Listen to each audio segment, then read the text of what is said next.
Update. What are we doing? Playing a game. Did you? I want to see what you do. Sorry, you're good. You're not good. You're not good. You're not good. You are in. I remember when I was level 38.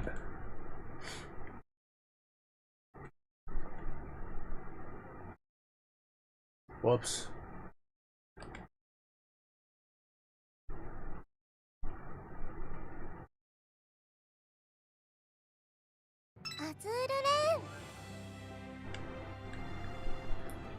Oh, nice. Intro animation.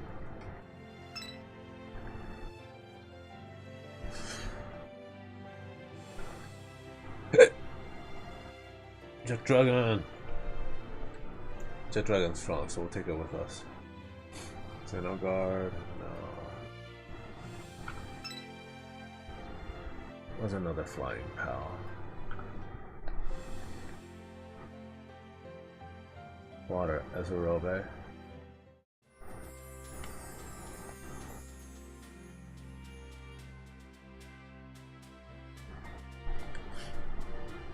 Ooh, a ticket.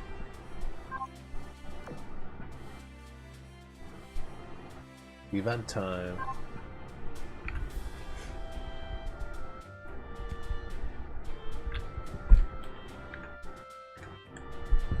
Defensive. Yay. 3, 2, English! start! Oh, that's rare. Let's see, how's my audio? 徳型駆逐艦のみんなも応援しに来てくれたね。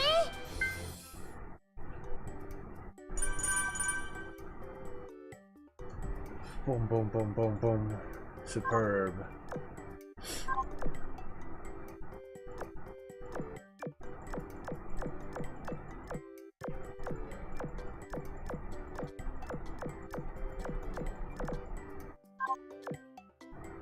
Let's see. Superb made it.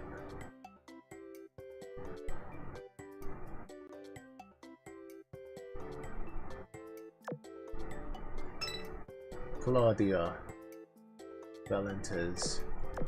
I don't know what that is, but I'll just add her for funsies. Supply. Check out our supply. Okay, I have points to spare for this. Yes, I do. Merit. Guild. Okay. And then let's go up this side.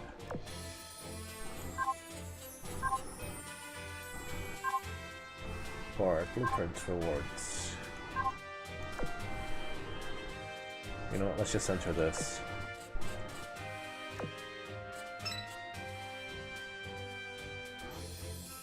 And then I want this one. Oh, I don't want to spare the coins right now. Commissions, data.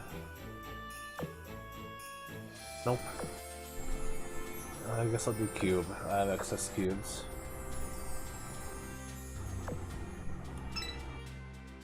Okay, QA.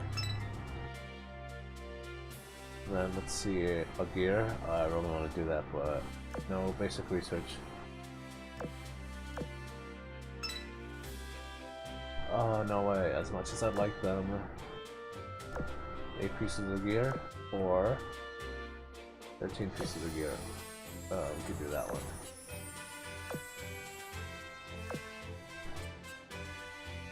Oh, cancel. Cancel.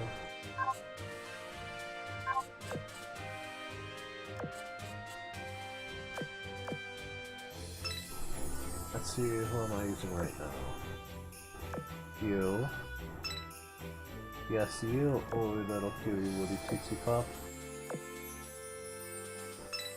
Chippa chippa. Chippa chippa chippa. Well, yeah, it's these two that I really want to do.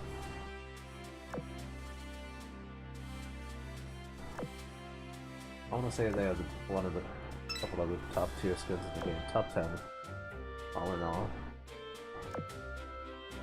Well, not this one, the other one.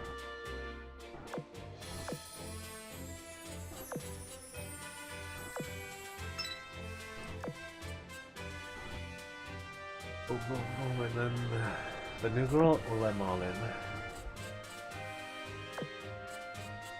Oh wait, let's see, Joffrey, Surkov. Yeah, let's do this one. Our torpedoes.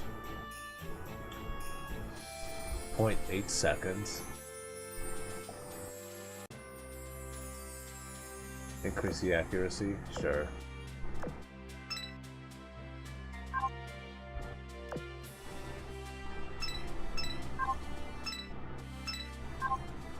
Cubes.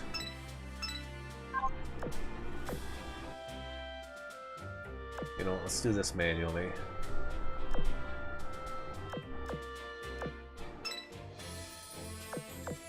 Two, start. This one needs 5 ships. I'll just put in 6 just in case. This one also needs 5 ships. Whoops, too many. This one, 4 ships, low tier.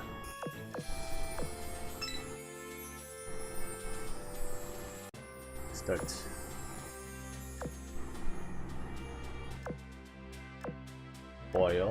Oil, gear. Okay, let's do our 10 pull. Our limited gotcha.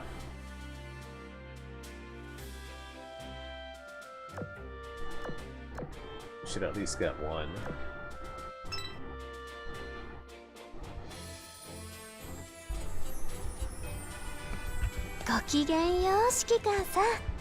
私は歴神道よ。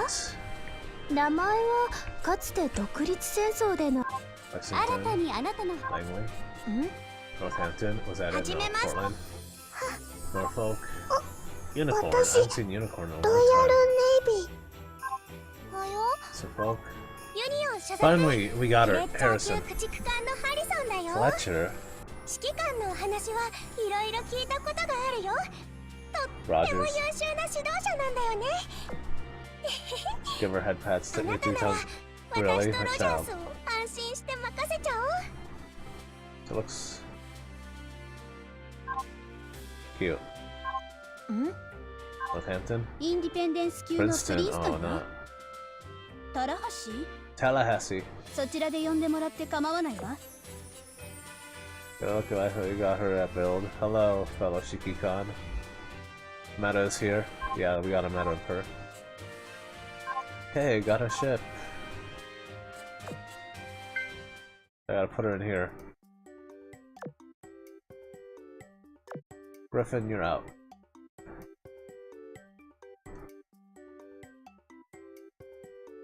Where is she? There she is. Harrison.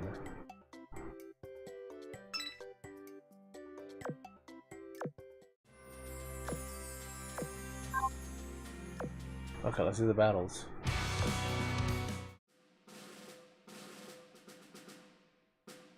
That's the fun part of the game. Where I AFK and watch YouTube. Oh, hey, there I am.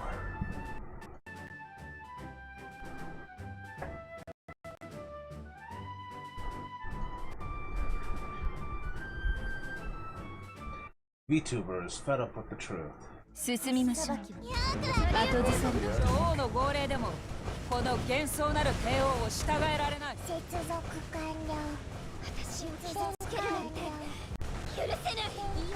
So recently it seems like a lot of VTubers have been very upset with some recent kind of rule changes and some recent things that Twitch have added to the website, which has kind of changed a lot of things, and it's essentially the announcement that they're going to use content from people's channels to train generative AI content models across Amazon. So this is something that was put in there apparently by Amazon, who obviously, you know, of course they always want more data, right? But of course a lot of people are worried because this was a opt-out kind of situation, meaning that if you didn't know that this was in there and in the settings and that this was a thing, you wouldn't know that actually they are training an AI based off of your content, based off of your streams, and potentially based off of your chats, right? So if you're a chatter too, you wouldn't have any clue whether they have it enabled or not, and whether you are being trained, or they're training off of your messages and things like that, which of course is a big problem, right? I think a lot of people have been very much against this, even people who like AI and things like that. As Yanni Neko, Jimoto Saiko. I've seen the trailer for that one as well. Which is like, if you thought this show was insane, Connor, Jimoto Saiko is going to be even more insane. I feel. It's just cute anime girls do hard drugs again. And they do coke and stuff like that. Yeah. And the trailer literally has people like Fent Foley. Yeah. It's kind of crazy. I'm really looking forward to this one. The trailer alone sold me on this show. Who's animating this one again?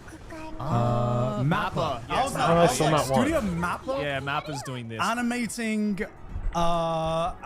cute girls. Like, I know we've run out of ideas for cute girls do cute things. Yeah. But Cute girls does hard drugs. This is, you know, if there's one thing that I know about anime fans is that you slap a cute girl, anime girl doing it, and it's gonna sell them on it. Yeah. This is I said in my stream when I reacted to the trailer for this is like the start of a new genre of cute girls doing gang shit. It's just cute girls just doing the most like heinous shit that normally would just not be explored in any way whatsoever in Japan. The author for Yanni Neko is like anonymous. Oh, okay. Like a pen name. Yeah. I imagine. I know for good reason. I know that I did see an article though that with Jimoto Saiko, the author has said that a lot of what's in this show is based on her experiences.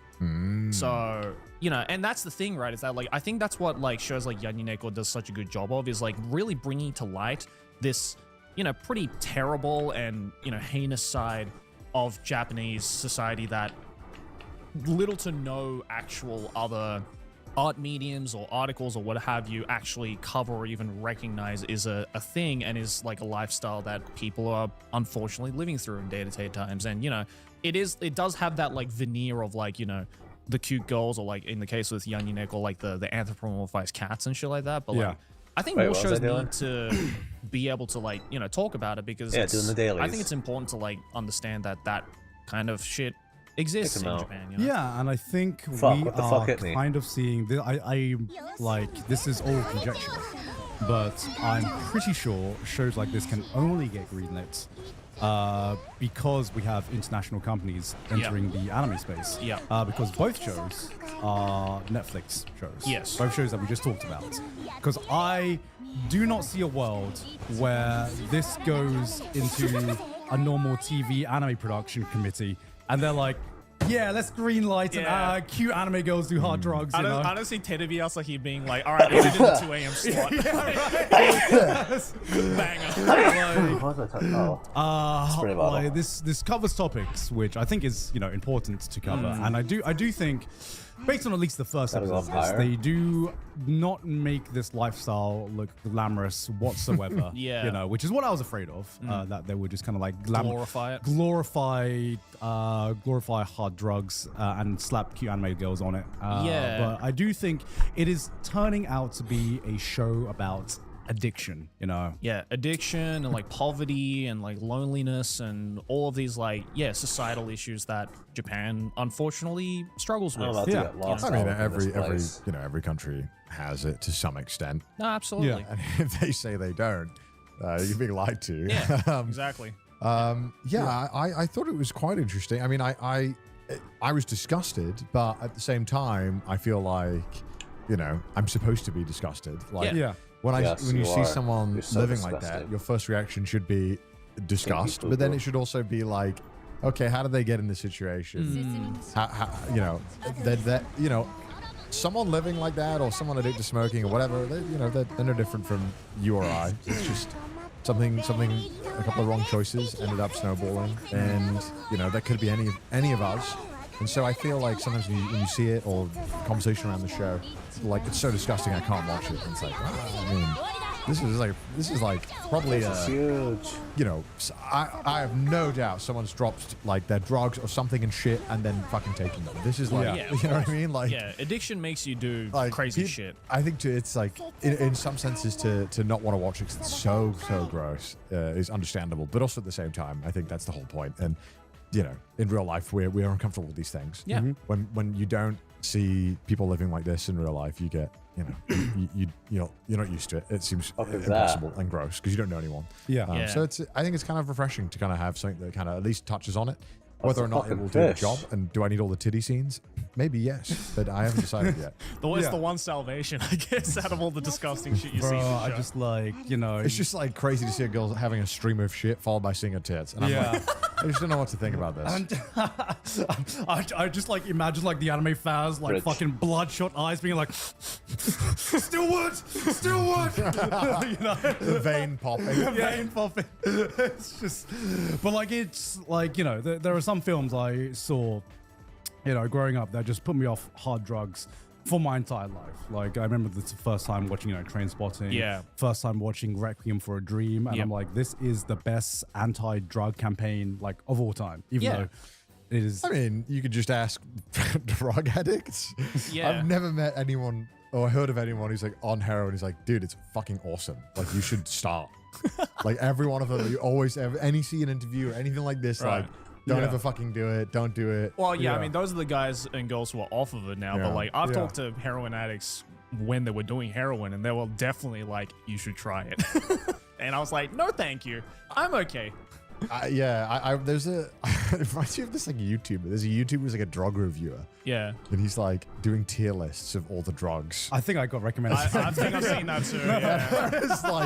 I was like, what? It's like tier listing every drug I've ever taken or some shit. Yeah. I was like, this is bold. I mean, someone's got to do it. Yeah, someone's got to put that information out there. Sometimes you go on YouTube and you just see an unskippable title, and I think it was like tier listing every drug by how much they ruined my life. Or something like that. And I watched the entire video, to be fair, because I was curious, and I was like, this is great, because this is the on the ground journalism that TV will never give you.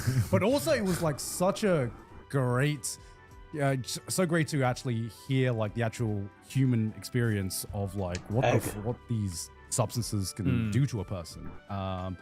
And I hope the guy's doing better now, since he clearly has gone through a huge journey in life, and he seems like he's on a better path.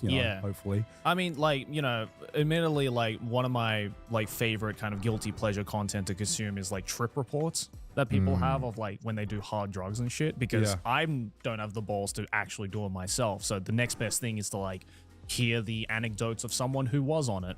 And some of these like trip reports I've heard on like salvia and like all these other like insane drugs just makes me not want to ever touch that stuff. And is the best anti-drug thing that you could possibly like. I remember there was one where like there was a trip report of some guy who was on salvia, and he was like, I lived as the letter K for 50 years. And he just like went on this like whole diatribe of like how he's just like, he tripped so hard that he thought he was the letter K for 50 years. And in reality, he was lying on his bed for 15 minutes. And I'm like, that sounds like, why would you ever do that? That sounds like the most terrible thing on the planet. That's like living the Inception movie. Yeah. Legit. That's crazy. Yeah. And it's like, it's interesting to hear, but it doesn't make me want to be like, oh, okay, word, let me try it, Yeah. And, I feel like that show, and, I feel like Danny Nikke is that. And, take a break, then since I'll be we've been right back. referencing Trainspotting so much and how many references they make to, on Trainspotting in the show, I really do hope that eventually this show also kind of goes in the same direction as Trainspotting, where, like, it starts off,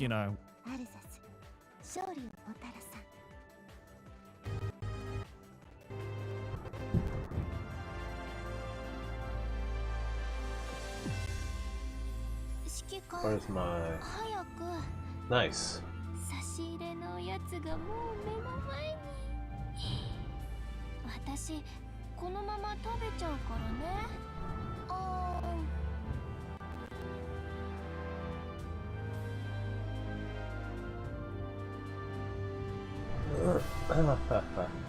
We were born in the wrong generation.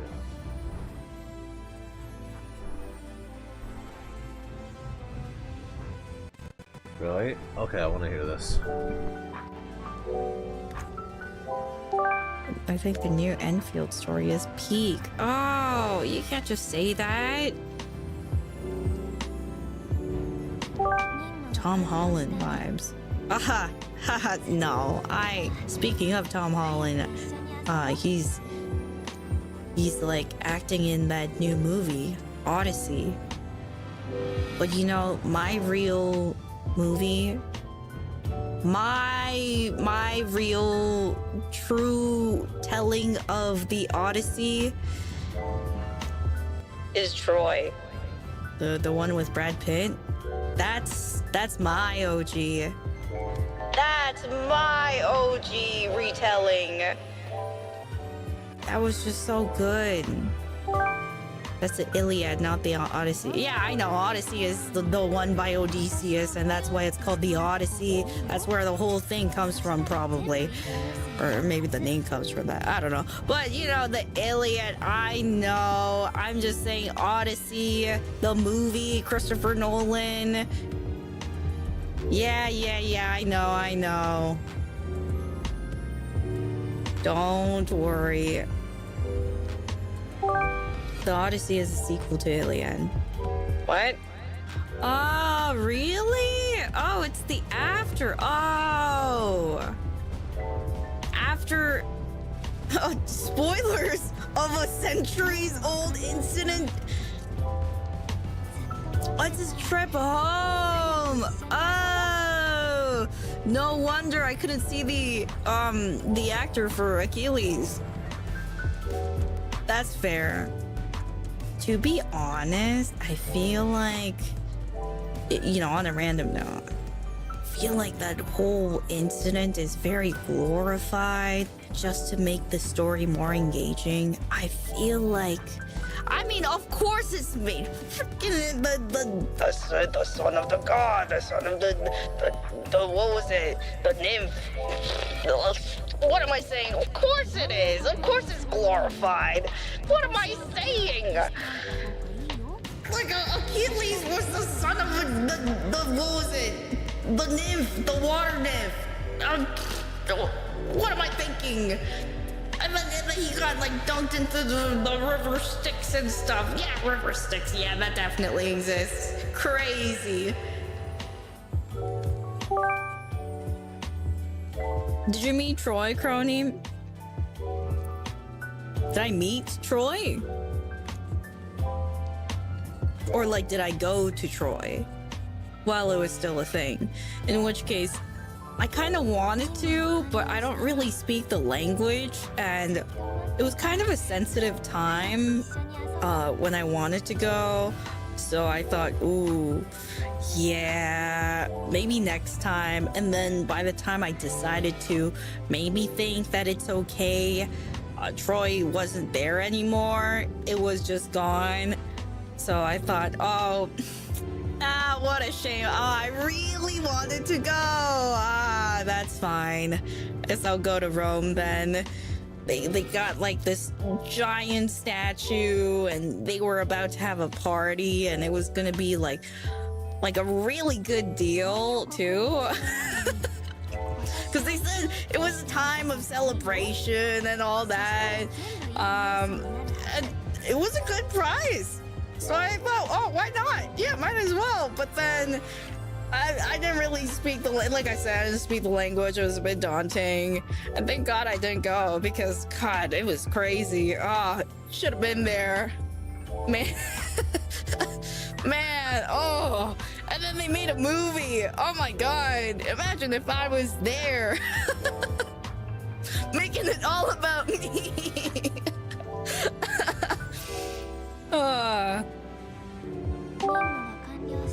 Was I jealous of Helen? I mean, I heard she was really pretty. Yeah. I mean, she was kind of the reason why that whole thing happened, which I can't say because it's a very sensitive subject, but that she's kind of the reason why. And also, she was a bit more decisive. Maybe none of this thing would have happened. And then when I was like catching up with the news at the time, I was thinking, damn, women. Like, women. That's all I'm gonna say. And then the people that fall for that, why would you fall for that? It would have worked on me if it was you. Humans. Man, humans. know, when I read that, I was so baffled. I think I got really annoyed. I think I got annoyed reading that entire section, thinking, why? It's just a woman!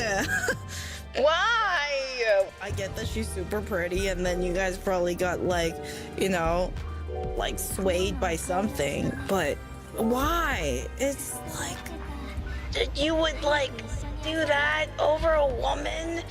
Like, why would you take her? And why did you agree? You knew that if you went from your place to Troy, you knew that there was gonna be a fight, but you just went because, oh, I guess you found your love. You want to find, like, the young man who wanted to save you, who had a bit of a savior complex, probably. And I mean, to be honest, you weren't in, like, a very good, happy marriage, sure. But, like, come on. Anyway, but, like, come on. Come on. Oh, women.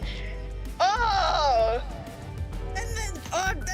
And then that guy was, like, just so immature, thinking, oh yeah, like, I'm gonna take her even though I know it's going to cause, like, an entire trouble, and then I'm just gonna take her even though my family's gonna be really upset, because probably means that all of us are gonna get killed, but that's okay because I love her, and love is the only explanation that needs it. And then, what?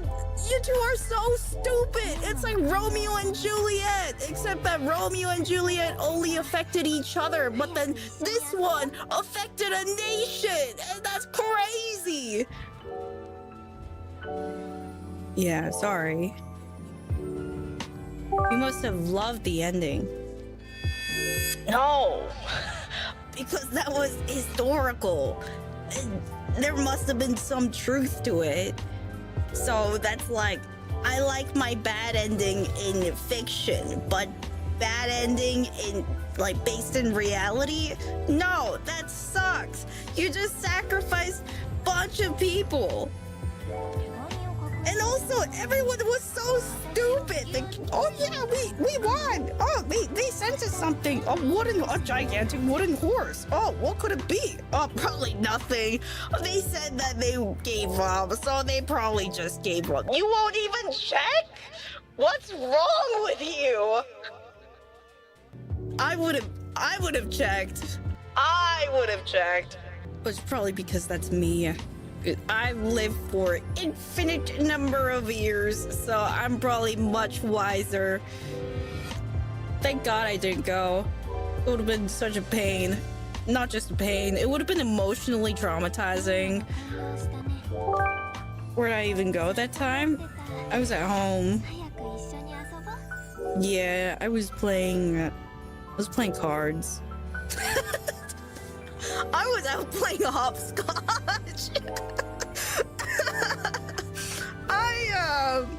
Yeah, and I was really looking forward to the day that a Game Boy Color would come out, and I was really, really looking forward to that.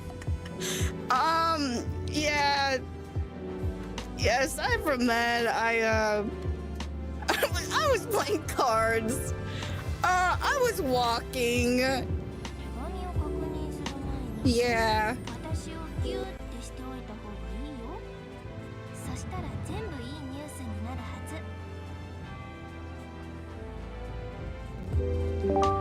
Don't lose your phone. I only lost my phone. I lost my phone quite a few number of times, but hey. But when I was with the other girls, I've only lost it once. And that was when I was hanging out with Iris. But otherwise, I was good. Iris took it? Iris took my phone? When? Was that this year? I think something like that happened. Why'd she take it? She actually really wants to have Android. That's it. She wants a Pixel so bad. She thought it was her phone. How? Okay, well, I mean, to be fair, all phones, they look exactly the same. It's just a rectangle, a black rectangle. And yeah, I guess it looks different if you flip it over, but who's gonna flip it over, man? I wish that we can move on from this rectangle and just have something new. I don't know. Maybe the screen can be more colorful. And so while it's turned off, it can be iridescent or something like that. But then when you turn it on, it's just like a normal phone. Wouldn't that be cool? Get a hand phone, like a robot. No. You tried it with the glasses thing and it backfired. Well, I don't want a glasses thing. I want like a phone, but something more unique. Like instead of it just being a black screen, I want it so that while it's turned off, it can be a different color. Then people would be able to tell that it's my phone. Also, it'd be easier to see, and it wouldn't blend in with the environment. Like, wouldn't that be nice? A phone that can change colors? Yeah, especially the front screen. Because, like, the back, yeah, sure, you can customize it or whatever. Like, you already have other colors. But while it's off, maybe like the screen can be like colored differently, maybe tinted. I don't know. But like when you turn it on, it's just a normal screen. But when you turn it off, it's a different color. Maybe you can set it, or you can decide which color. Just a see-through glass, well, not glass, but like a see-through material. Like you can see the bottom of the screen. Like, you know what I mean? You know what I'm talking about? Like instead of a black screen, when it's turned off, it can be like a red protective cover underneath this phone screen. Like, I get the concept, not the execution. I mean, I don't get the execution either. If I knew the execution, I wouldn't be a VTuber. I would be an engineer, and I'd be making billions and billions of dollars. So you could customize it. Like, for example, let's say your protective cover is blue. Then the front of your screen, when it's turned off, there's like, you know, there's this phone screen, right? But the phone screen is actually see-through, like glass. So you put like a blue cover, like maybe slide in a blue cover underneath the phone screen. So when it's turned off, it's just blue. And then when you turn it off, I mean, when you turn it on, it's a normal screen. But when you turn it off, it's blue. And then maybe when it gets more, I don't know, innovative or something, you can slide it in with visuals on it. But why underneath the screen? So that, you know, you can see the color while it's still off. It like literal glass, like literal glass. Then you can also customize the front of your screen while it's still turned off. And also, it would make it stand out amongst all the other phones, making it easier to find, and also knowing that it's your phone and not like thousands and thousands of other people's phones, because it's the same black rectangle. But what if it didn't have to be like that? What if it can be more colorful? A full glass phone. Yeah, sure, why not? A full glass phone. Yeah, sure. But like a one-way mirror so that people wouldn't be able to see your screen. Hey, don't you think I'm on to something? Hey. Hey, my brain is so big right now. Might have to move on and pitch it to some big companies. No, it's my idea. This came all from me. My brilliant head. If you make it big, we make it big. Okay, so now it's only a we because you know it's $1 billion idea. I see how it is. When it's a bad idea, you'll just say, oh, it's your idea. But when it's an actually good idea, or say, oh yeah, it's our idea. That's not true. No, this is my idea.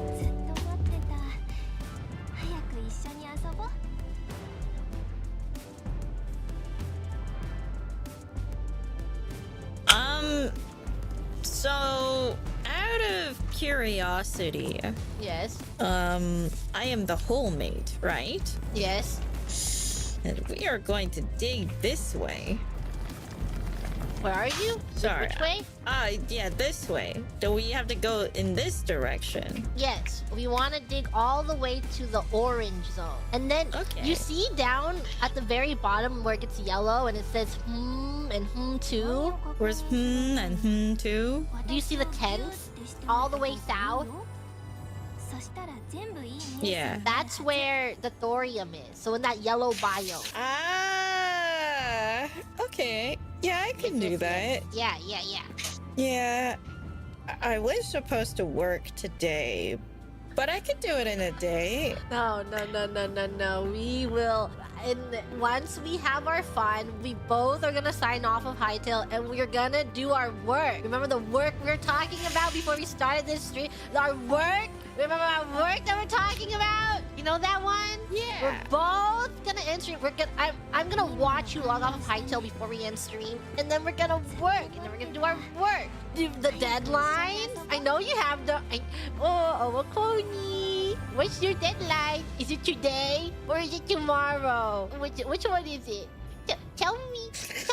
Which day is it? Today or tomorrow? Tell me your deadline. I don't want to think about it. Mine's tonight. Mine's today. Which one's yours? Oh, What's yours? I can't say it on stream. Oh, I can infer now. we're both gonna end stream. We're done. And it'll be so beautiful, Macaroni. But if not today, there's always tomorrow. And like, what's one more day going to make a difference? Should I tell everyone what we were talking about before we started stream? My request? I'm scared. What? Do you remember what was... the picture I DM'd you when I asked you which one you wanted to be? Yeah. Okay. So you guys remember the image where it's like the guy? It's like a webtoon, and the guy has like he's packing massive heat, and then there's like a bird lands on it, and he's like, "That's not a perch, little buddy." You should find it. You should just look it up. Anyways, I was asking Crony, should we make a request that someone draws that, but it's me and Crony? And which one would she want to be? Does she want to be the bird or the guy? So which one do you want to be? I did give you an answer, but then I should give you like a more PR suitable answer. I think a bird would be a wonderful idea. You want to be the bird? Yeah, I think the bird is like a good idea. Oh, okay. She's chosen. She wants to be the bird artist. I mean, it's like, you know, it's beautiful that people can come up with all sorts of things. Yeah, you can make 2 versions. Ash, you said PR suitable, but your previous answer wasn't bad. She was like, oh, my buns are too buttered. What a... I don't think, no, that's not what I said. Oh. No, I would not say that. That's the hardest. I would never say that. No. But I agree with you. They're both very good choices. No. I would never say that. Are you ready for this journey? Yeah. What were you drinking? Water? You had a big gulp of water just now. Was that a water bottle that I heard? Was that your water bottle? Yeah, do you want to hear my water bottle? I want to hear your water bottle. Your water bottle is very aluminum-y. That's a loud water bottle. Yeah, it's a gallon. That's a big water bottle. That's like a literal metal gallon. pipe falling sound just happened to me. Yeah, it's literally a gallon of water. That's a lot of water. If you guys want to know what Oro Crony's house looks like, she has a beautiful, very clean kitchen. I opened her fridge and I'm like, I wonder what Oro Crony keeps in her fridge. And it's skincare on one side and also just her gigantic Brita. And that's it. That's all she got in there. That's all you need.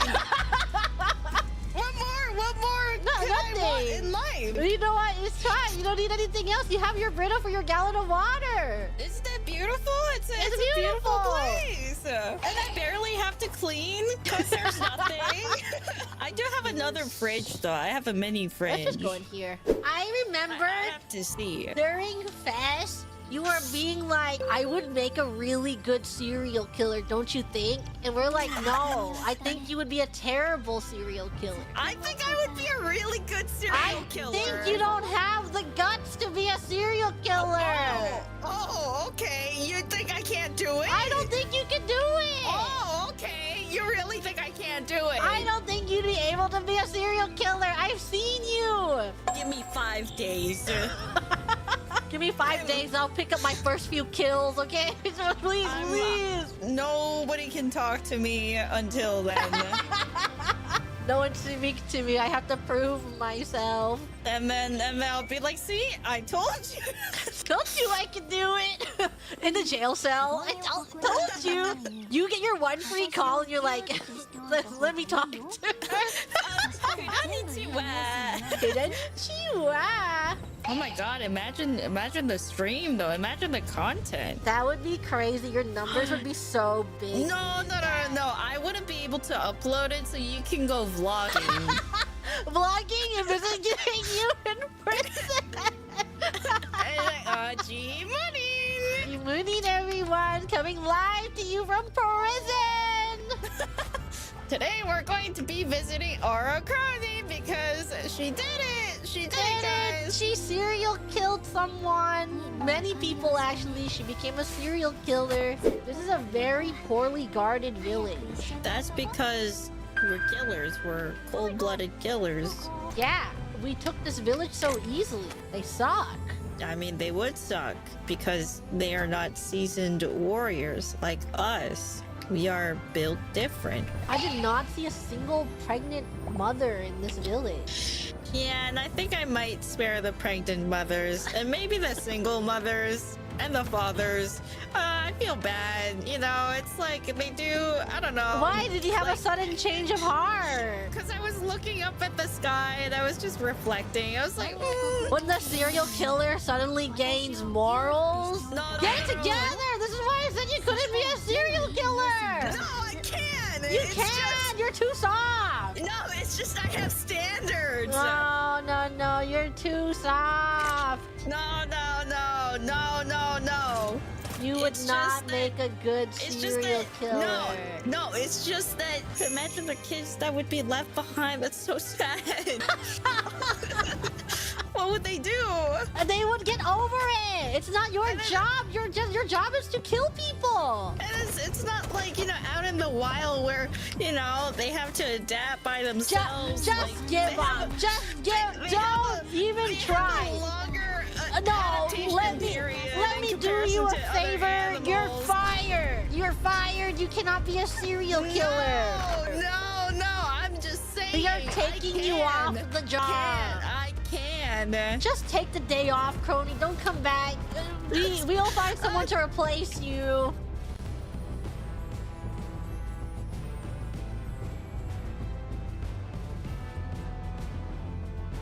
Kuronichi wagwan mina slimes. Watashi wa jijimunin desu. To oro koroni desu. Excuse me? Kuronichi wagwan mina slimes. Okay. That's nice. Where's your intro? You took my intro. Now I can't do it anymore. You should just make a new intro. You're so uncreative because I made that intro. That was my intro, so I don't say it was my. You need to stop. I made that. Stop the cap. No. No cap. This is no cap. No cap. On God.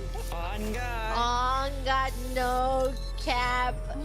Where's... For real, for real. Okay, I'm running towards you so I know where you are. Please do not run towards me. I'm running at you. I do not work well under pressure. I'm gonna be right there while you're setting up, but I'm gonna be there immediately. On Kami-sama desho. Okay.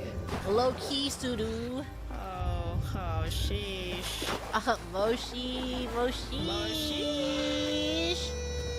Here you are. Oh, Rokuroni. Why do you look? Oh yeah, you look like that. What? Yeah. What do you mean? I'm slightly offended right now. You can have this. I don't want it. Is there friendly fire? No, you can hit me though. I'll get smacked, but there's no friendly fire. I don't take damage. I'm sorry. It's okay. You can beat me. Pony, don't hit me like that. Okay. Oh, wait, are you gonna hit me again? No, I'm good. I think I've had enough. Wait. You should punish me. I've been really bad. I think... No, I don't really like it when people sound like they're enjoying it. I'm not enjoying it though. It hurts really bad, and it makes me really sad. Are you sure? Yeah, it hurts. So this punishment is more for you than it is for me. I don't know. It's kind of...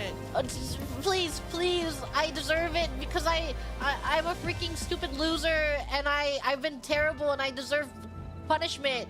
And I'm a creep, yo. I don't belong here. I don't belong here. You're not gonna punish me? Hey, you need to stop that. You're not gonna, I guess this is punishment itself. Transform. I don't know. Punishment that you are not punishing me. Why do you want to be punished though? Let's talk about that. Because when people do bad things, they should be punished. Hold on. Why are the lights turning off? Here, take these. Thank you. Why'd you give me 15? Well, I stole them. So you see, when people do bad things, they're usually punished, right? So, since I did a bad thing, I should be punished. And the fact that I'm not receiving punishment, doesn't that feel unfair to the people who have not done anything wrong? That means people should do bad things all the time if they don't get punished for it. That's true. So, what are the bad things though? Because, you know, a murder. I play League of Legends. That's not criminal though, just morally wrong. Is it not criminal? Why are you trying to kill the rabbit? No. On this input. Oh, okay, yeah, it was a misclick. Sorry, misclick everyone. Okay, talk to this thing. Oh, quit back. Oh, it's disgusting. It's disgusting. It's foul. Oh, absolute faux pas. Can you give me your best friend? I have to go through the building. I can't believe. Oh, mamma mia.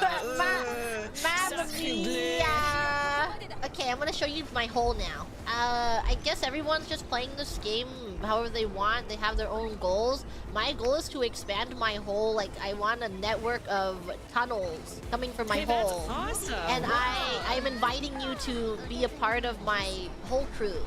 Oh, that's awesome. I love digging in the straight line. Yeah. Here, this is where I live.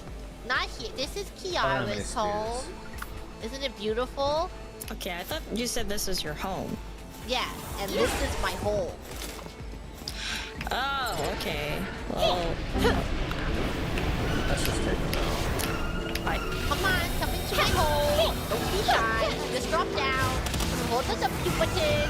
Okay, this is my hole. What do you think? Alright, that's actually not that. What? That's... What? You like it? This is good. You like it? You like my hole? Yeah, but are you still working on it? No. This is It's done enough. It's good enough. done enough? Yeah, but look at my hole. Look at my come into my hole. This is my hole. Let me show you. Let me give you a tour of my deep hole. Deep. This leads outside. If you ever find yourself I don't have out it. here, Damn. these pumpkins show that I've been around. This is the mines of Mori. I've connected my hole to her hole, and I put a garden down here. It's the community garden, and this leads to Mori Calliope's farm. And you can go all the way up here. Nice. I win. Wow. Up this ladder. And look, you're outside! And we made it to her farm, just like that!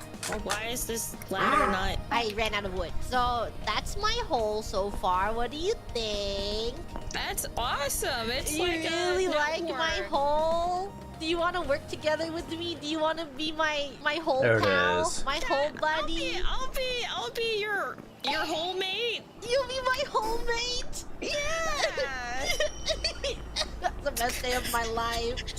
I might regret this. Well, no, you won't. Do you see how intense my hole is? It's beautiful, and I know that you really like it, and there's nothing wrong with it so far. I mean, yeah, genuinely. Yeah, there's nothing wrong with it. My hole is so awesome. So I really think that if I take a new person on, my hole mate, as you will, we will be able to connect this hole to the entire network of Hightail. I want little hole tunnels underneath everyone's house, and I want hole tunnels to all of the resources. I want it everywhere. But what if you have all the resources in one place? How? How can you do that? It's quite easy. How? It's quite easy. How? See, if I just disappear for 3 days straight, you will... meet me back in your hole in 3 More days. time. And I will show you everything. If I don't talk to anyone, I just disappear altogether. This is over Coney signing off. End stream. Goes non-verbal for 3 days. I could see myself doing it. You know, I'm not sure what could happen, but yeah. you know. Well, you can do that because I think this is only a limited time 1 month server, so we gotta get to work if we want this hole to be awesome. So that at the end of the server we can do a tour of our holes. I see. Okay. So yeah, that's good. We want to make the most out of this So, whole I experience. gotta go south. Damn. Come all the way here for nothing. Get it? Let's go back to the starting area. Oh, scary. Double res.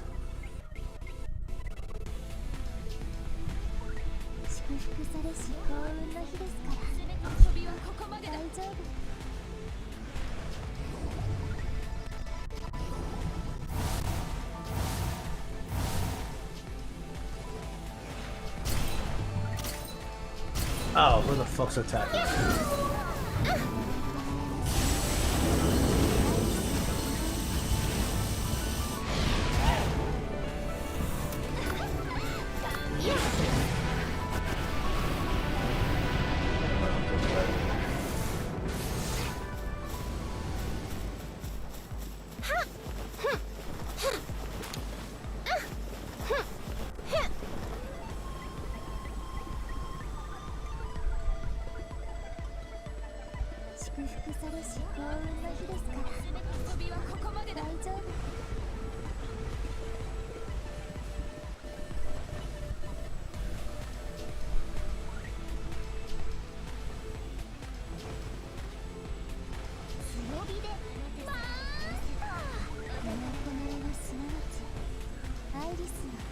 Chotomate.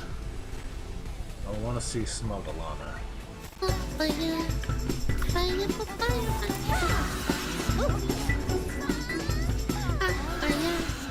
Alright, what is this? Pokemon reveals she might have baby fever. How old is she? Like 35, 32?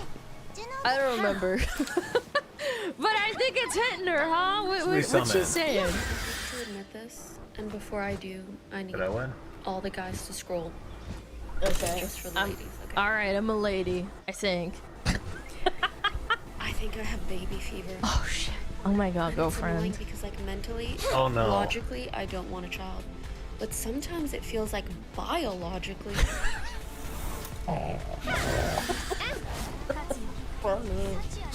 I don't know why this is so funny to me. Hold on, let me turn it up.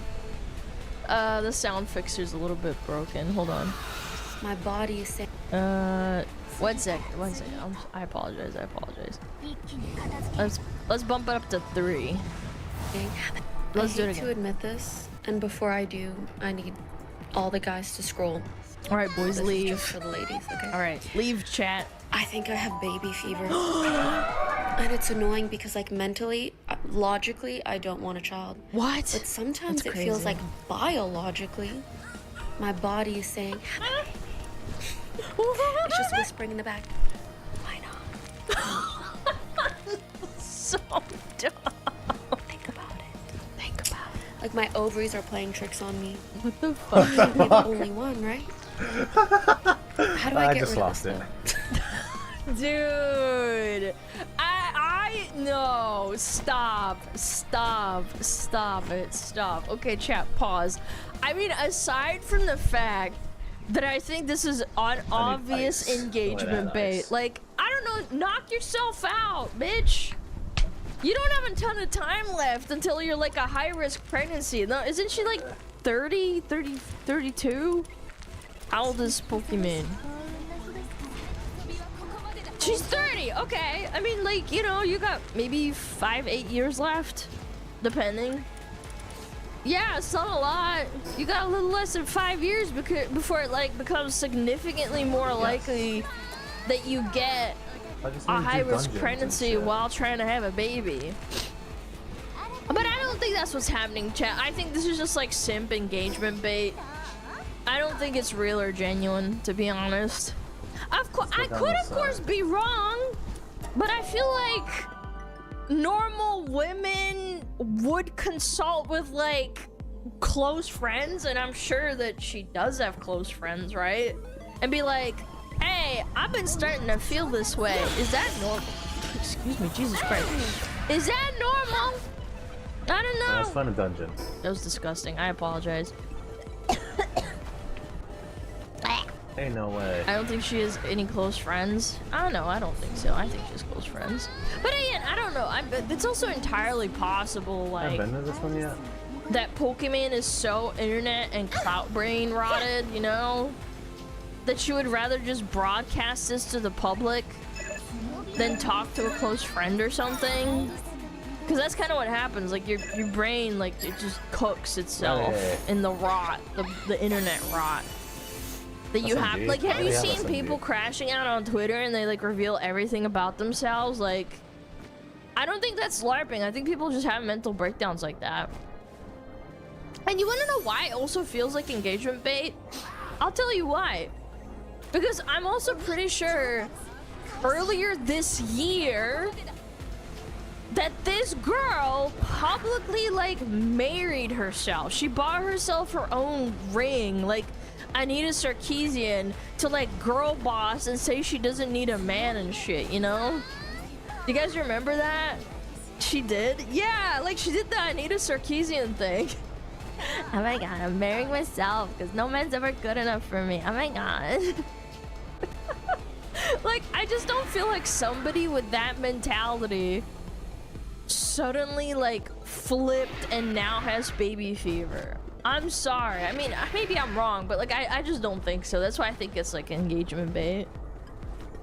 What's up with her neighbor? Yeah, her neighbor that works out with her and hangs out with her and cooks with her. Yeah, neighbor. Yeah. Neighbor with benefits. Okay, I think I got. She would potentially be a lesson stellar mother. 5 minutes of news, 20 minutes of yapping. Oh, there's a base up here. I need to raid it. 7 deadly sins. Blade. What did Blade do?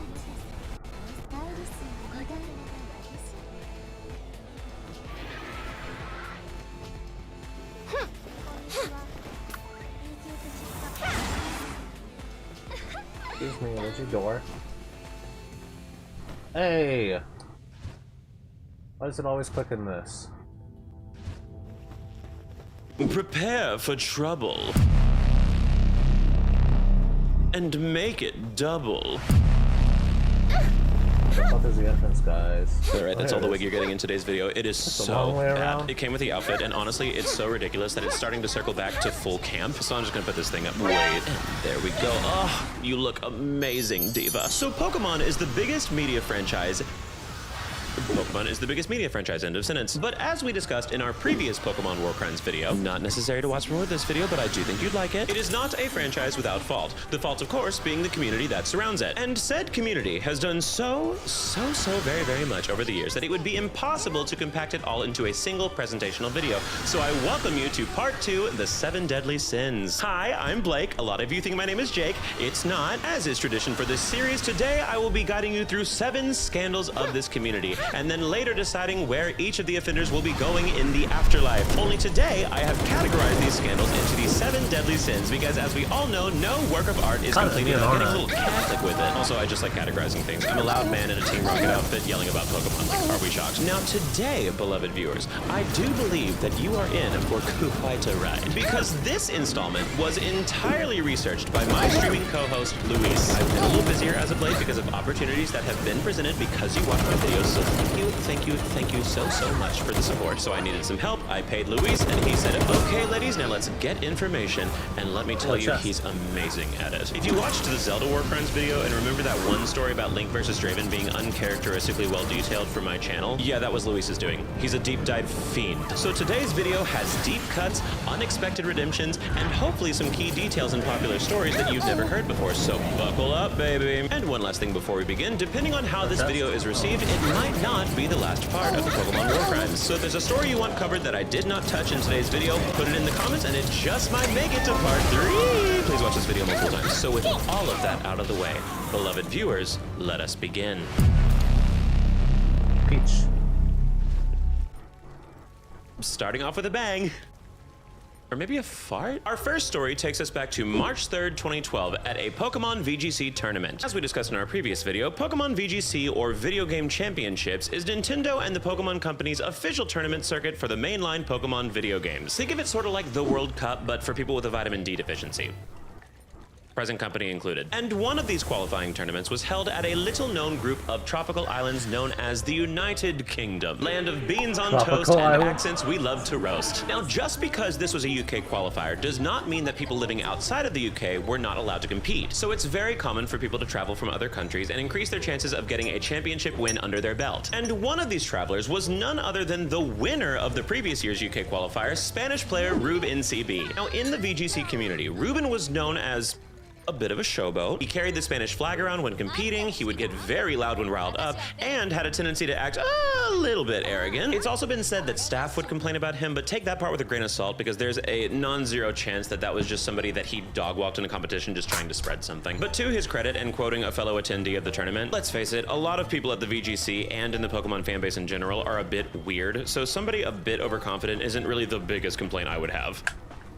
Well, if the GBA cartridge fits. Also to his credit, a lot of people found him entertaining. The only thing you really need to know is that within the Pokemon community, Ruben was a known character. I'll spare you some details, but long story short, Ruben wins, and he would excitedly celebrate his victory by posting on the Smogon forums, stating, "See you in Hawaii, people! Tomorrow we'll put the war story, super war story, ha ha ha! Gunnar, it's easy! A back, Pat Rat, f***ing crazy, ***ing hotel!" Wait, what was that last part? Yes, on March 5th, Digital Spy released an article exposing a situation that went down at the UK Championships that can only be described as a fecal fiasco. Allegedly, Spanish gamers were found throwing their own excrement at each other, according to a number of supposed insiders talking to Nintendo Life. You know when a situation is so ridiculous that you can't even follow it up with a joke because nothing can top, well, that. According to one of the competitors there, I can honestly say for the truth that there was defo some kind of poo fight at the hotel. I feel like there's a Splatoon joke somewhere in there, but I prefer not to make it because I respect the trans community. There's also multiple accounts online of people confirming that they saw the Spanish team escorted out and subsequently fined by the police. But worry not, many a person came to the defense of Spain, okay? Let's not throw the whole country out with the feces. A fellow Spanish player defended the honor of his country, but not Ruben, stating that is not true. There was a related incident, but it was all Ruben's doing. I even told the police he was mentally, word that was used a lot more in 2012. And Ruben admitted that the rest of us had nothing to do with it, but we all got kicked out out anyway. And sure enough, it was later confirmed that the poo that flew belonged to Rue. Then, soon after, Ruben's name and victory was completely wiped from the official Pokemon website, only announcing a top 3 in the Masters division as opposed to a top 4 in the other 2 divisions. Eventually, an official from Play Pokemon named David Schwimmer, no, not that one, confirmed Ruben's disqualification, stating, "We have found that unacceptable behavior did take place and have taken the appropriate steps in response." Now, I keep saying feces was flung, but it's unclear what exactly transpired that night, because Ruben released a statement following his disqualification that paints an entirely different picture, albeit still with puke. In this statement, Ruben pleads for his victory to be reinstated, explaining that he was just covering for a fecal-filled friend. "We were in our room and we were speaking and talking a little bit loudly. One of my friends took a poo and left it at the corridor wrapped in paper. I told my friend not to do that, but he did it anyway. It was so embarrassing I couldn't say anything at the moment. I said I was the one who had done it because my friend was ashamed to admit that he had done it." Aw, it's just like Katniss Everdeen volunteering for her sister. Only not at all, really. Now, at the risk of adding personal analysis to this otherwise journalistic masterpiece of a video, I feel like this cover story falls flat because if you're in your hotel room, why would your friend not just use the bathroom that comes built into, you know, every hotel room literally ever? So unfortunately, we'll never truly know if this was some drunk war of the excrements or someone using a makeshift bathroom and leaving it in the hotel hallway. All we know is that whatever went down, the crime scene was brown. Eventually, Pokemon would go on to ban Ruben from competing in any official tournaments, a fate that Ruben tried to change via an appeal to the Pokemon Company with this wonderfully 2012 Windows Media Player video. And sorry to say, I don't think this video worked because Ruben has not competed in a VGC tournament ever since. But worry not, Ruben found a new passion. And I'm sure you know where this is going because where does every Pokemon fan go to after leaving the franchise? That's right, selling Saudi Pepe cryptocurrency.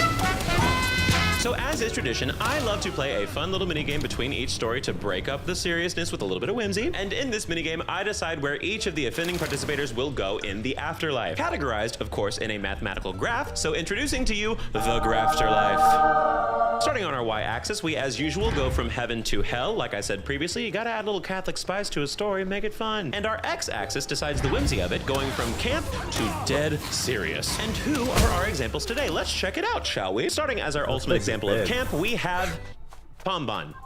Yeah. Just Pombon. This thing may be cute, but more importantly than that, it's stupid. The frivolity in those eyes is something that most of us could only dream of. If it has a fairy typing when it evolves, I will be picking it and I will be naming it Flamer as an homage to my very first Pokemon. And representing the side of dead serious, we have the bite scene from Pokemon Origins. If you know, you know. Red's Charmander fights Blue Squirtle, Squirtle bites Charmander, and Charmander lets out the most visceral scream we have ever heard in a Pokemon anime.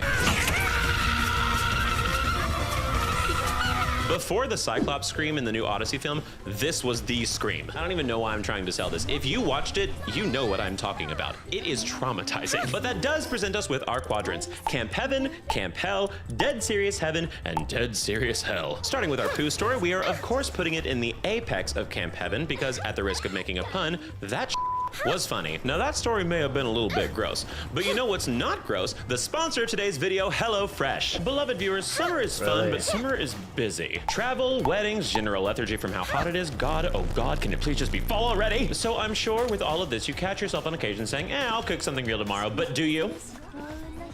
That's not a rhetorical question for an ad read. Do you? And I'll be the first to say it. I'm the pot calling the kettle black. I order takeout far too much. But that struggle has been all the easier to fight against thanks to today's sponsor, HelloFresh. With its scheduled deliveries, HelloFresh is the easiest way to get back to home-cooked meals without the hassle of planning them. They also have a quick and easy category. It's literally the easiest menu ever, so you have a great meal even after a long day. And it's fully customizable, good for picky eaters like me. You can swap the protein, double the portion, and build it exactly around what you want. Plus, you can skip a week or order ahead based on your schedule. Like if you're editing this very video and have literally no time for anything else. How convenient! And when you want to mix it up, HelloFresh has new recipes from over 50 countries, like Korea, Morocco, Japan, Brazil, and more. And worry not, I put my cooking where my mouth is. This week, I made their Firehouse cheeseburgers, one plain and one with their fried onions and sauce. And their step-by-step instructions left me with a delicious meal I otherwise would have been too nervous to try my hand at. And believe me, I am no chef. So if this works for me, it will work for you. Right now, use my code BlakeCaraway at HelloFresh.com and get a free Caraway food storage set with your third box, available for a limited time only. Click the link below or use code BlakeCaraway at HelloFresh.com, code BlakeCaraway at HelloFresh.com. With third box of active subscription, limited quantities available while supplies last. Thank you again so much to HelloFresh for sponsoring this channel. Now let's get back to the video. Now, beloved viewers, unfortunately, this is one of the lighter stories we are covering today, because what if I told you that there was a Pokemon that instead of flinging poo, flung slurs?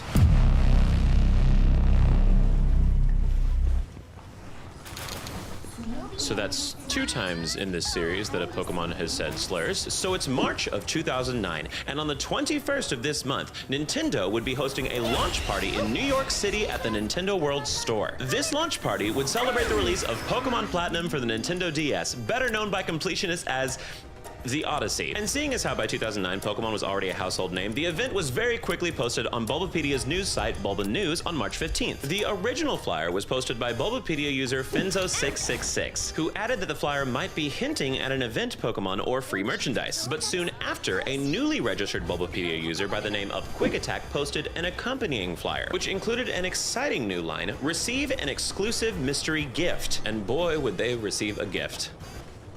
And good God, I wish it could have stayed mysterious. Because a week later, the event would happen, and I imagine that it went down a little something like this. Mommy, I got a new Pokemon! It's a shiny Gengar! It's got kind of a weird name, though I don't really know how to pronounce it. Oh, how exciting! Here, show me the Pokemon. I'll help you sound it out. Okay, here it is! What? Sweetie, can Mommy borrow your DS for a second? Oh yeah, sure thing, Mommy! Thank you so much.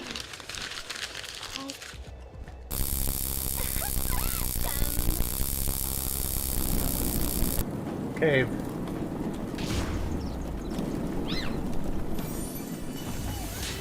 Mommy has to keep her job, sweetie. So I guess it wouldn't be good storytelling if I didn't give you the details of this shiny Gengar. But I warn you, before I describe this Gengar, that it has a uniquely dense amount of racism packed into a single character. So here's a timestamp, because I don't feel morally right presenting this without at least giving you the option to skip it. But if you do, just know it's extremely racist, specifically to black people. So now that you've been fairly warned, here we go. Nickname, the N-word with, you guessed it, a hard R. Held item, black sludge. Nature, naughty. Description, somewhat vain. Caught/found at lovely place. Likes spicy food. Ability, truant. Moveset, thief, sucker punch, sludge bomb, and snatch. And finally, caught in a safari ball.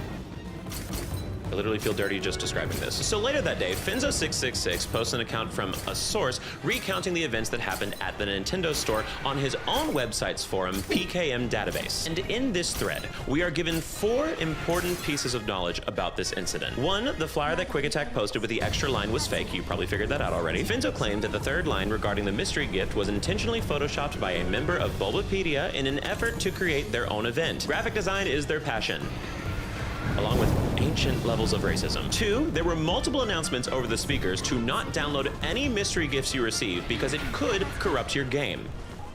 And also your children. See green screen bit I did 2 minutes ago. 3, there were at least 2 Wi-Fi mystery gift signals reported at this event, meaning that there was another person trying to do something of a similar nature. God, imagine the bad luck of wanting to do a small prank at an event only to be outshined by King Super Ultra Racist himself. And finally 4, the distributor of said ukulele apology video Gengar was described as a rotund, bearded, and generally unkempt individual who was escorted out of the event by security and dressed as a Team Rocket grunt.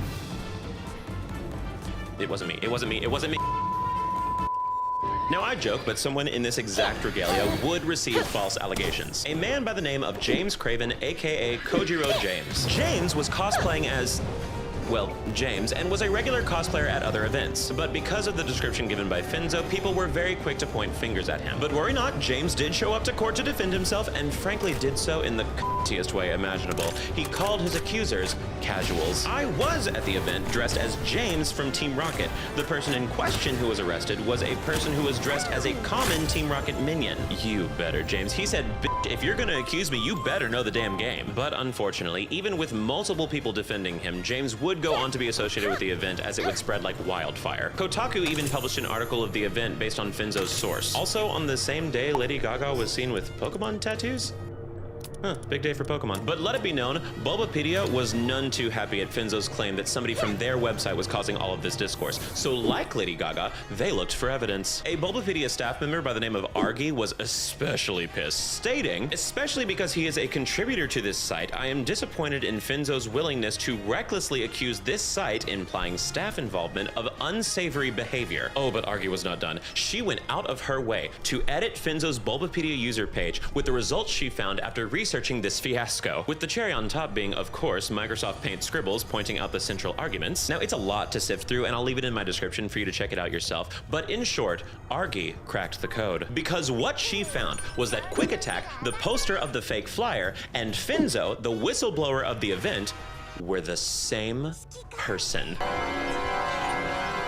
The woman was too stunned to speak. Never, ever doubt a woman in STEM. And worry not, once presented with this information, Finzo gracefully and willingly apologized. I don't know how to reply to comments on my page, but it was an April Fool's joke. The racist Gengar was not distributed by me or anyone affiliated with me. My friend distributed an Eevee that I made, but stopped distributing it after security was looking for someone distributing a racist Gengar. The guy distributing the Gengar was caught, however, we stopped distribution of the Eevee after 5 minutes. I was going to reveal this on April 1st, but I guess I fail. If you want further information, please contact Finzo666@gmail.com. Thanks. So yes, Finzo never fully came clean, and his motivations are unknown. But Bulbapedia staff theorizes that it was to drive traffic away from their website and into his website, PKM database. Now that does lead to the question, is Finzo the culprit of the racist Gengar? It's definitely not out of the question, but a large amount of PKM staff claims that they really were only trying to distribute a harmless Eevee. And then they aborted that plan once Uncle Gengar, the guy who ruins every Thanksgiving dinner, started showing up. But on the same hand, they also claim that Finzo did not post the fake poster, which has pretty much been all but proven. So I don't think their defense is airtight. It's also worth noting that PKM database is hosted on pokesab.org, an app that allows you to hack and edit certain aspects of the games, including creating Pokemon with impossible movesets and abilities. Like, theoretically, a Gengar with a hard R. Not an accusation, just a coincidence. As for Finzo, he never picked up the ukulele. He simply stopped posting on the forums and would log out for the last time on August of 2010. PKM database, however, still exists, now as Project Pokemon. Now I know what you're asking, Blake, how did this make the pride category of this video? Now I'll admit, I am using these categories somewhat loosely, mostly because I thought that this video concept would be kind of cunty. And I'd be right. But aside from the pride of allegedly wanting to undermine a major website by literally any means necessary, there is also a proud, though small, minority of Pokemon fans who view racist Gengar as a rare and highly sought after commodity. And admittedly, it is rare. Nintendo even allegedly told people to delete the Gengar from their game because it could corrupt it, and I'm assuming most of them listened. But also, like, are we shocked? This is the fandom where a condom with Pikachu's face on it could be next week's new hot cryptocurrency. So of course they were going to see value in the racist Gengar. A YouTuber by the name of Collector Togami claimed to finally get a hold of Gengar with a hard R in 2018 after tirelessly searching for it, quote, for historical purposes. The only problem is Collector Togami got played. The original Bigot was in a Safari Ball, and this one was in a Cherish Ball, which, now that I think about it, kind of opens the floor for debate of, like, who's worse? A person seeking out a Gengar named the N-word, or a person making a fake N-word Gengar in order to allegedly get monetary gain? And who's to say? I guess it's a chicken and egg situation, but all I know is, regardless of what side you're on, do not let your boss find out what you're doing. Dead serious, hell. The story has elements of camp to it, but not enough to make up for the central figure being named the literal N-word. Now, admittedly, if this story had happened a few years later, we absolutely would have seen hashtag Gengar is over party trending on Twitter. But what if I told you that another Pokemon was even more on the verge of cancellation?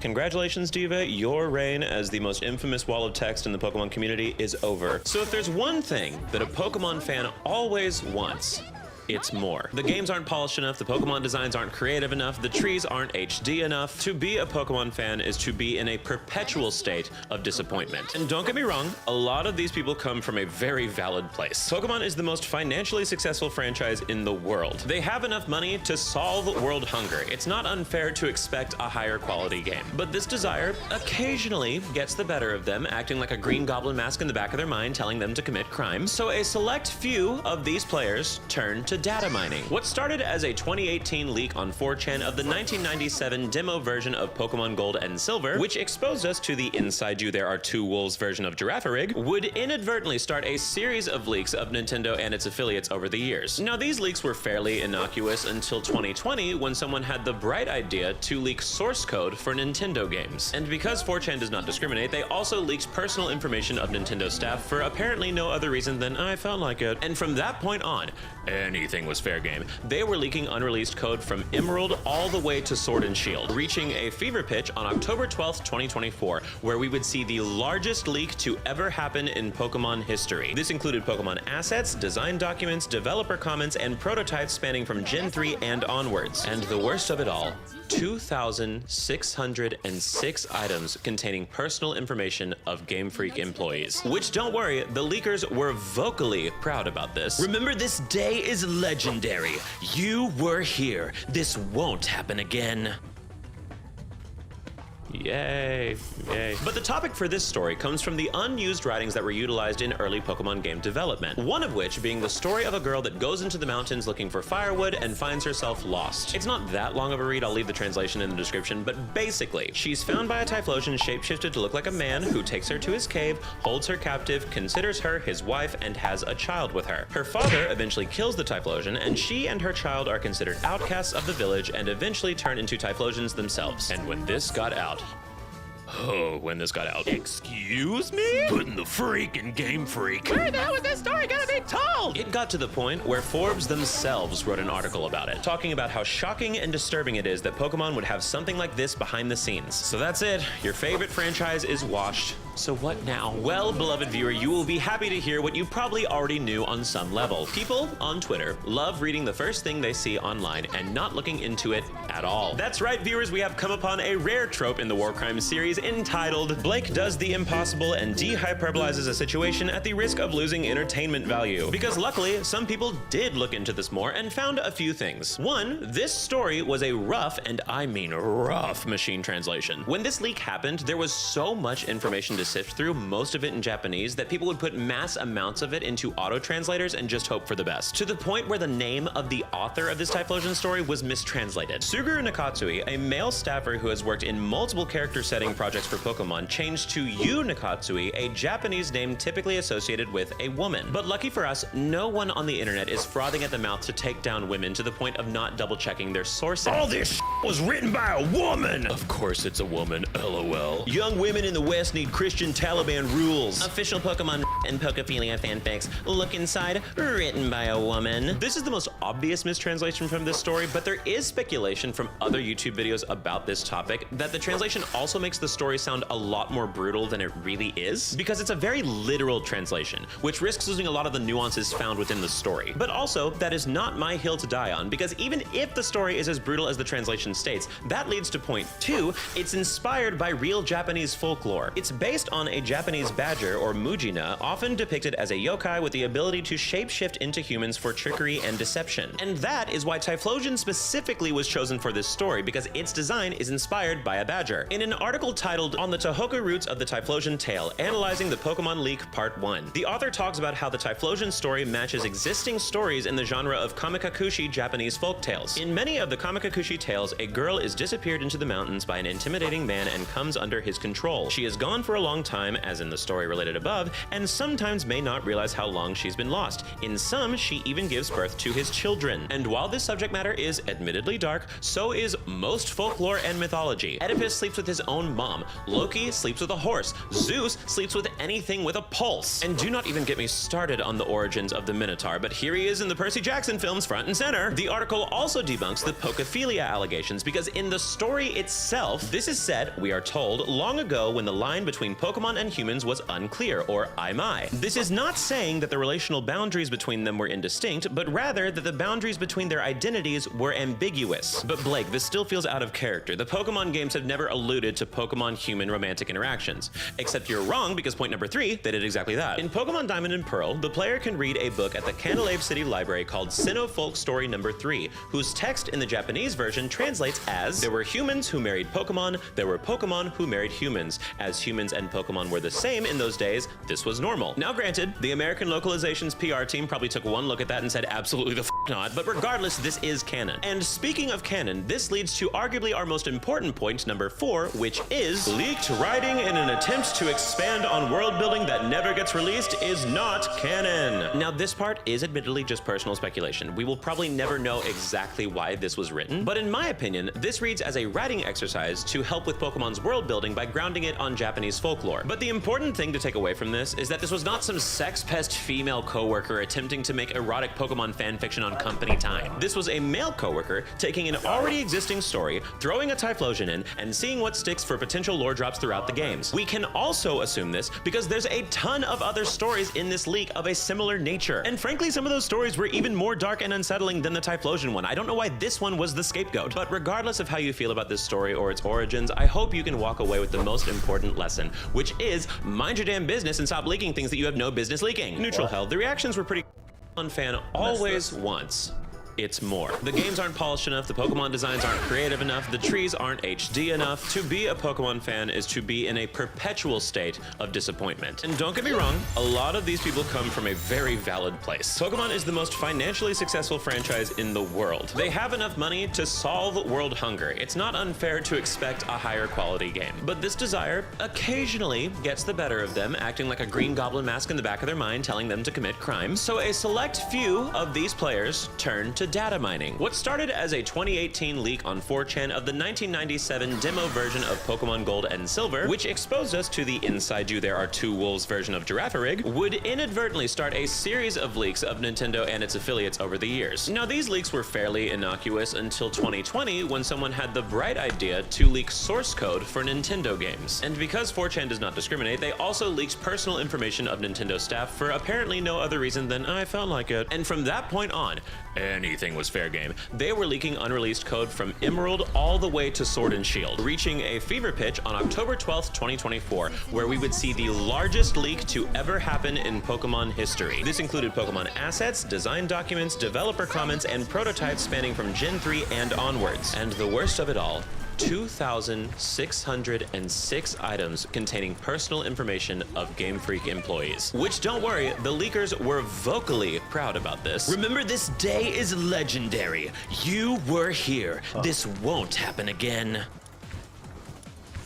Yay, yay. But the topic for this story comes from the unused writings that were utilized in early Pokemon game development. One of which being the story of a girl that goes into the mountains looking for firewood and finds herself lost. It's not that long of a read, I'll leave the translation in the description, but basically, she's found by a Typhlosion shapeshifted to look like a man who takes her to his cave, holds her captive, considers her his wife, and has a child with her. Her father eventually kills the Typhlosion, and she and her child are considered outcasts of the village and eventually turn into Typhlosions themselves. And when this got out, when this got out. Excuse me? Putting the freak in Game Freak. Where the hell is this story gonna be told? It got to the point where Forbes themselves wrote an article about it, talking about how shocking and disturbing it is that Pokemon would have something like this behind the scenes. So that's it. Your favorite franchise is washed. So what now? Well, beloved viewer, you will be happy to hear what you probably already knew on some level. People on Twitter love reading the first thing they see online and not looking into it at all. That's right, viewers, we have come upon a rare trope in the War Crimes series entitled Blake Does the Impossible and De-Hyperbolizes a Situation at the Risk of Losing Entertainment Value. Because luckily, some people did look into this more and found a few things. One, this story was a rough, and I mean rough, machine translation. When this leak happened, there was so much information to sift through, most of it in Japanese, that people would put mass amounts of it into auto-translators and just hope for the best. To the point where the name of the author of this Typhlosion story was mistranslated. Suguru Nakatsui, a male staffer who has worked in multiple character setting projects for Pokemon, changed to Yu Nakatsui, a Japanese name typically associated with a woman. But lucky for us, no one on the internet is frothing at the mouth to take down women to the point of not double-checking their sources. All this was written by a woman! Of course it's a woman, LOL. Young women in the West need Christian Taliban rules. Official Pokemon and Pokephilia fanfics. Look inside, written by a woman. This is the most obvious mistranslation from this story, but there is speculation from other YouTube videos about this topic that the translation also makes the story sound a lot more brutal than it really is, because it's a very literal translation, which risks losing a lot of the nuances found within the story. But also, that is not my hill to die on, because even if the story is as brutal as the translation states, that leads to point 2, it's inspired by real Japanese folklore. It's based on a Japanese badger, or Mujina, often depicted as a yokai with the ability to shapeshift into humans for trickery and deception. And that is why Typhlosion specifically was chosen for this story, because its design is inspired by a badger. In an article titled On the Tohoku Roots of the Typhlosion Tale, Analyzing the Pokemon Leak Part 1, the author talks about how the Typhlosion story matches existing stories in the genre of kamikakushi Japanese folktales. In many of the kamikakushi tales, a girl is disappeared into the mountains by an intimidating man and comes under his control. She is gone for a long time, as in the story related above, and sometimes may not realize how long she's been lost. In some, she even gives birth to his children. And while this subject matter is admittedly dark, so is most folklore and mythology. Oedipus sleeps with his own mom. Loki sleeps with a horse. Zeus sleeps with anything with a pulse. And do not even get me started on the origins of the Minotaur, but here he is in the Percy Jackson films front and center. The article also debunks the Pokephilia allegations, because in the story itself, this is said, we are told, long ago when the line between Pokemon and humans was unclear, or Aimai. This is not saying that the relational boundaries between them were indistinct, but rather that the boundaries between their identities were ambiguous. But Blake, this still feels out of character. The Pokemon games have never alluded to Pokemon-human romantic interactions. Except you're wrong, because point number 3, they did exactly that. In Pokemon Diamond and Pearl, the player can read a book at the Candelave City Library called Sinnoh Folk Story number 3, whose text in the Japanese version translates as, there were humans who married Pokemon, there were Pokemon who married humans. As humans and Pokemon were the same in those days, this was normal. Now granted, the American localization's PR team probably took one look at that and said absolutely the f not, but regardless, this is canon. And speaking of canon, this leads to arguably our most important point, number 4, which is leaked writing in an attempt to expand on world building that never gets released is not canon. Now this part is admittedly just personal speculation. We will probably never know exactly why this was written, but in my opinion, this reads as a writing exercise to help with Pokemon's world building by grounding it on Japanese folklore. But the important thing to take away from this is that this was not some sex pest female coworker attempting to make erotic Pokemon fanfiction on company time. This was a male coworker taking an already existing story, throwing a Typhlosion in, and seeing what sticks for potential lore drops throughout the games. We can also assume this because there's a ton of other stories in this leak of a similar nature. And frankly, some of those stories were even more dark and unsettling than the Typhlosion one. I don't know why this one was the scapegoat. But regardless of how you feel about this story or its origins, I hope you can walk away with the most important lesson, which is mind your damn business and stop leaking things that you have no business leaking. Neutral held. The reactions were pretty camp, but I'm not a big fan of the leakers. Now, admittedly, this Typhlosion story was pretty dark, but unfortunately for you, beloved viewers, allow me to introduce to you exactly why this story didn't traumatize me all that much in the grand scheme of things. The what? So Pokemon, as we all know, has a lot of fans, and by law of numbers, statistically, a few of these fans are going to be a little freaky. Now, the term a little freaky can range anywhere from, wow, that's a funny, if not slightly risque joke, to this person needs to immediately be sent to the Hague. And the longer this franchise exists, the longer the list of Hague-worthy offenses becomes. And as you all know now from my last 3 War Crimes videos, Daddy loves himself a Dance Mom-style pyramid reveal. So without wasting any more of your time, allow me to introduce you to the Pokelust Pyramid of increasingly unsettling anecdotes. Starting from the bottom and working our way to the top, we will be showcasing some of the highlights, or dare I say lowlights, of Pokemon-human romantic interaction. Now, admittedly, some of these stories are a little unnerving, but most of them are so ridiculous that it goes full circle into you have to laugh, otherwise you'd cry. So I figured there's gotta be a way to hopefully present them in a semi-palatable manner. And starting with a callback to the last video, we have the Vaporeon Copy Pasta spin-offs. As we discussed in my previous video, the Vaporeon Copy Pasta is one of the most well-known memes in the Pokemon community, blaspheming the name of Vaporeon via lewd description. So well-known, in fact, that there are now spin-offs for each individual evolution using abilities and lore from the game to justify said compatibility. Umbreon can excrete toxins that make your thingy more sensitive. Glaceon's Mirror Coat makes you feel like you're doing it twice. Sylveon has Draining Kiss, and I would prefer to leave it at that because my mother occasionally watches my videos. If you want to look at the rest, the link is in my description, read at your own risk, but there is truly no ad revenue rate in the world that would make me read all of these out loud on film. That's not true, like, know thyself. Next up, we have Gardevoir in the Poke Madhouse webcomic. You knew God of War had to make this pyramid somewhere. Lily's Poke Madhouse is a webcomic started in 2019 by YouTuber Lily Orchard. Now, Lily Orchard is a very colorful character that we won't get into here. There's a lot of YouTube videos that already exist covering the antics and drama, so we're just gonna focus on the webcomic here. Lily's Poke Madhouse follows Lily's self-insert character, who later is not her self-insert character anymore. Honestly, it's kind of giving Zelda timeline, if you know what I mean. But it follows Lily and her God of War G in what can only be described as a slice-of-life romantic comedy / occasionally extremely dark sitcom. We love a tonal shift. G was adopted by Lily's mom when she was a Ralts, and the two were raised as sisters. G and Lily are able to communicate telepathically, and also G non-consensually formed a mating bond with Lily at one point to extend her lifespan. Apparently in this universe, Gardevoirs only have a lifespan of 15 years, and mating bonds extend that. But also after the Twilight imprinting scene, my standards aren't very high, so whatever, that's fine, moving on. Lily and G eventually live together and at one point start sharing a bed, and eventually G confesses that she's been in love with Lily for over 10 years. The lesbian yearn even crosses the Pokemon-human boundary. And because Ralts are an endangered species in this universe, G and Lily mix their DNA, resulting in them essentially having an in vitro human-Ralts hybrid named Bonnie. And while all of this is happening, Lily is in a long-term relationship with another human woman. And they said Modern Family was progressive. Coming in at number 4, we have the doujinshi incident. In 1998, a female Japanese doujinshi, or self-published manga artist, created and distributed a manga starring Ash and Pikachu.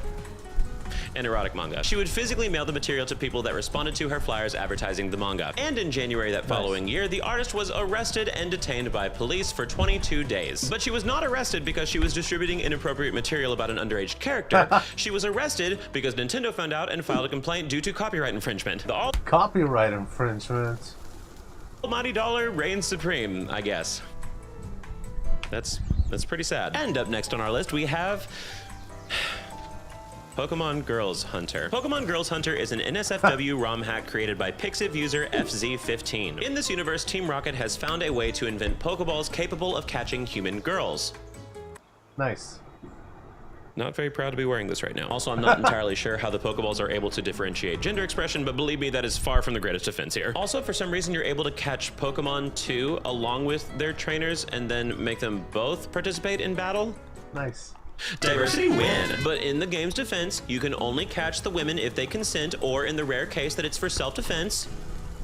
Ugh, feminism, am I right? Can't even catch every woman I see in a Pokeball because of woke. But for rats not, it pains me to say that that is as feminist as it gets. After you've caught these women, you have the option to strip them, bondage gag them, or leave them fully clothed. And each of these forms have different stats. It also should be stated, for the sake of journalism, unfortunately, that each girl that's been caught comes with a built-in starting move called and Moan. The game has multiple sequels and apparently has a surprisingly deep lore presented via extremely broken English. Game of the Year candidates, watch out. Louise also found a few screenshots of this game, and the real standout here is the one that celebrates beating the Elite Four with a guy's team that had a Weevil, a Pidgey, and 4 naked women. Louise also left an author's note while researching this. The IT team at my work will probably call me at any moment now to fire me for my search history. So please watch this video as many times as you can to support my research assistant's inevitable unemployment. Coming in at number 2, we have a new original type of Nuzlocke called the Faplock. Don't worry, it's not as bad as it sounds.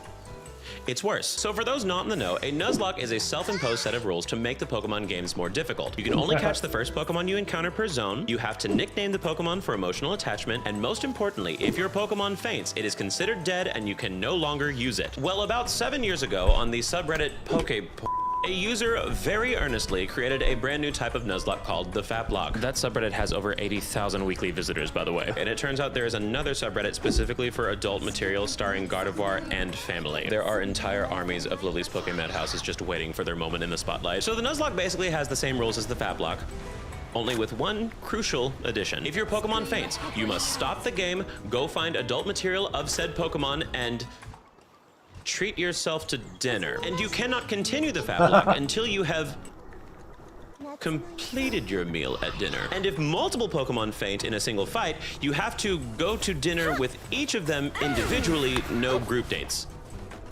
Are you still with me? Good, okay, because I'm not elaborating. And for this reason, the creator of this Faplock suggests that participants stay well hydrated. What an empath. And don't you worry, the creator put their money where their mouth is. In a post, they confirmed that they completed the Faplock themselves and lost the following Pokemon: Vigoroth, Quilava, Machoke, Dragonite, Caesar, and Swalot. Well, at least Machoke's in there. What? I'm right! Now I know what you're thinking. Let's say, in theory, I wanted to play this Faplock. What if there's no adult material of the Pokemon that fainted? I know none of you are probably thinking that. I'm just talking in hypotheticals here. Well, fret not, because that problem is solved by our #1 spot on the pyramid, which is...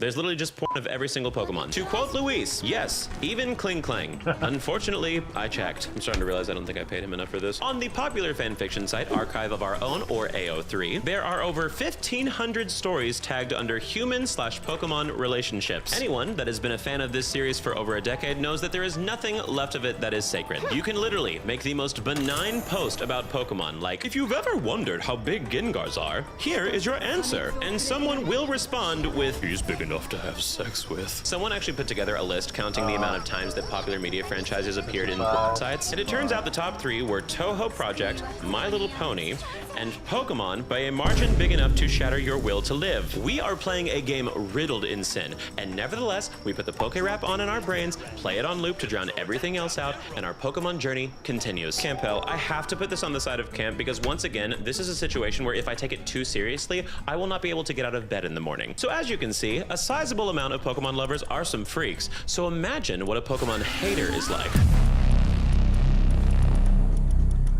So the year is 1999, and somewhere in Tokyo, a white man is shopping around town looking for Christmas gifts. Yes, I know, white guy visiting Tokyo, unprecedented situation. But this particular man would go on to make history in the Pokemon community when on that fateful day in Tokyo, he would go to the Pokemon Center and happen upon a Kadabra Pokemon card. In this card, the Kadabra can be seen holding a bent spoon, an homage to a well-known magic trick. And why does any of that matter? Well, the person that stumbled upon that Kadabra card was none other than the man that made that magic trick famous. Uri Geller is an Israeli-British illusionist, magician, and self-proclaimed psychic. And the quickest way for you to understand his behavior for the rest of this story would be to recount how exactly he got his quote-unquote powers. Reported by the BBC News, Geller claims that his powers developed at 4 years old following an encounter by a mysterious sphere of light in his house, garden, and/or from extraterrestrials.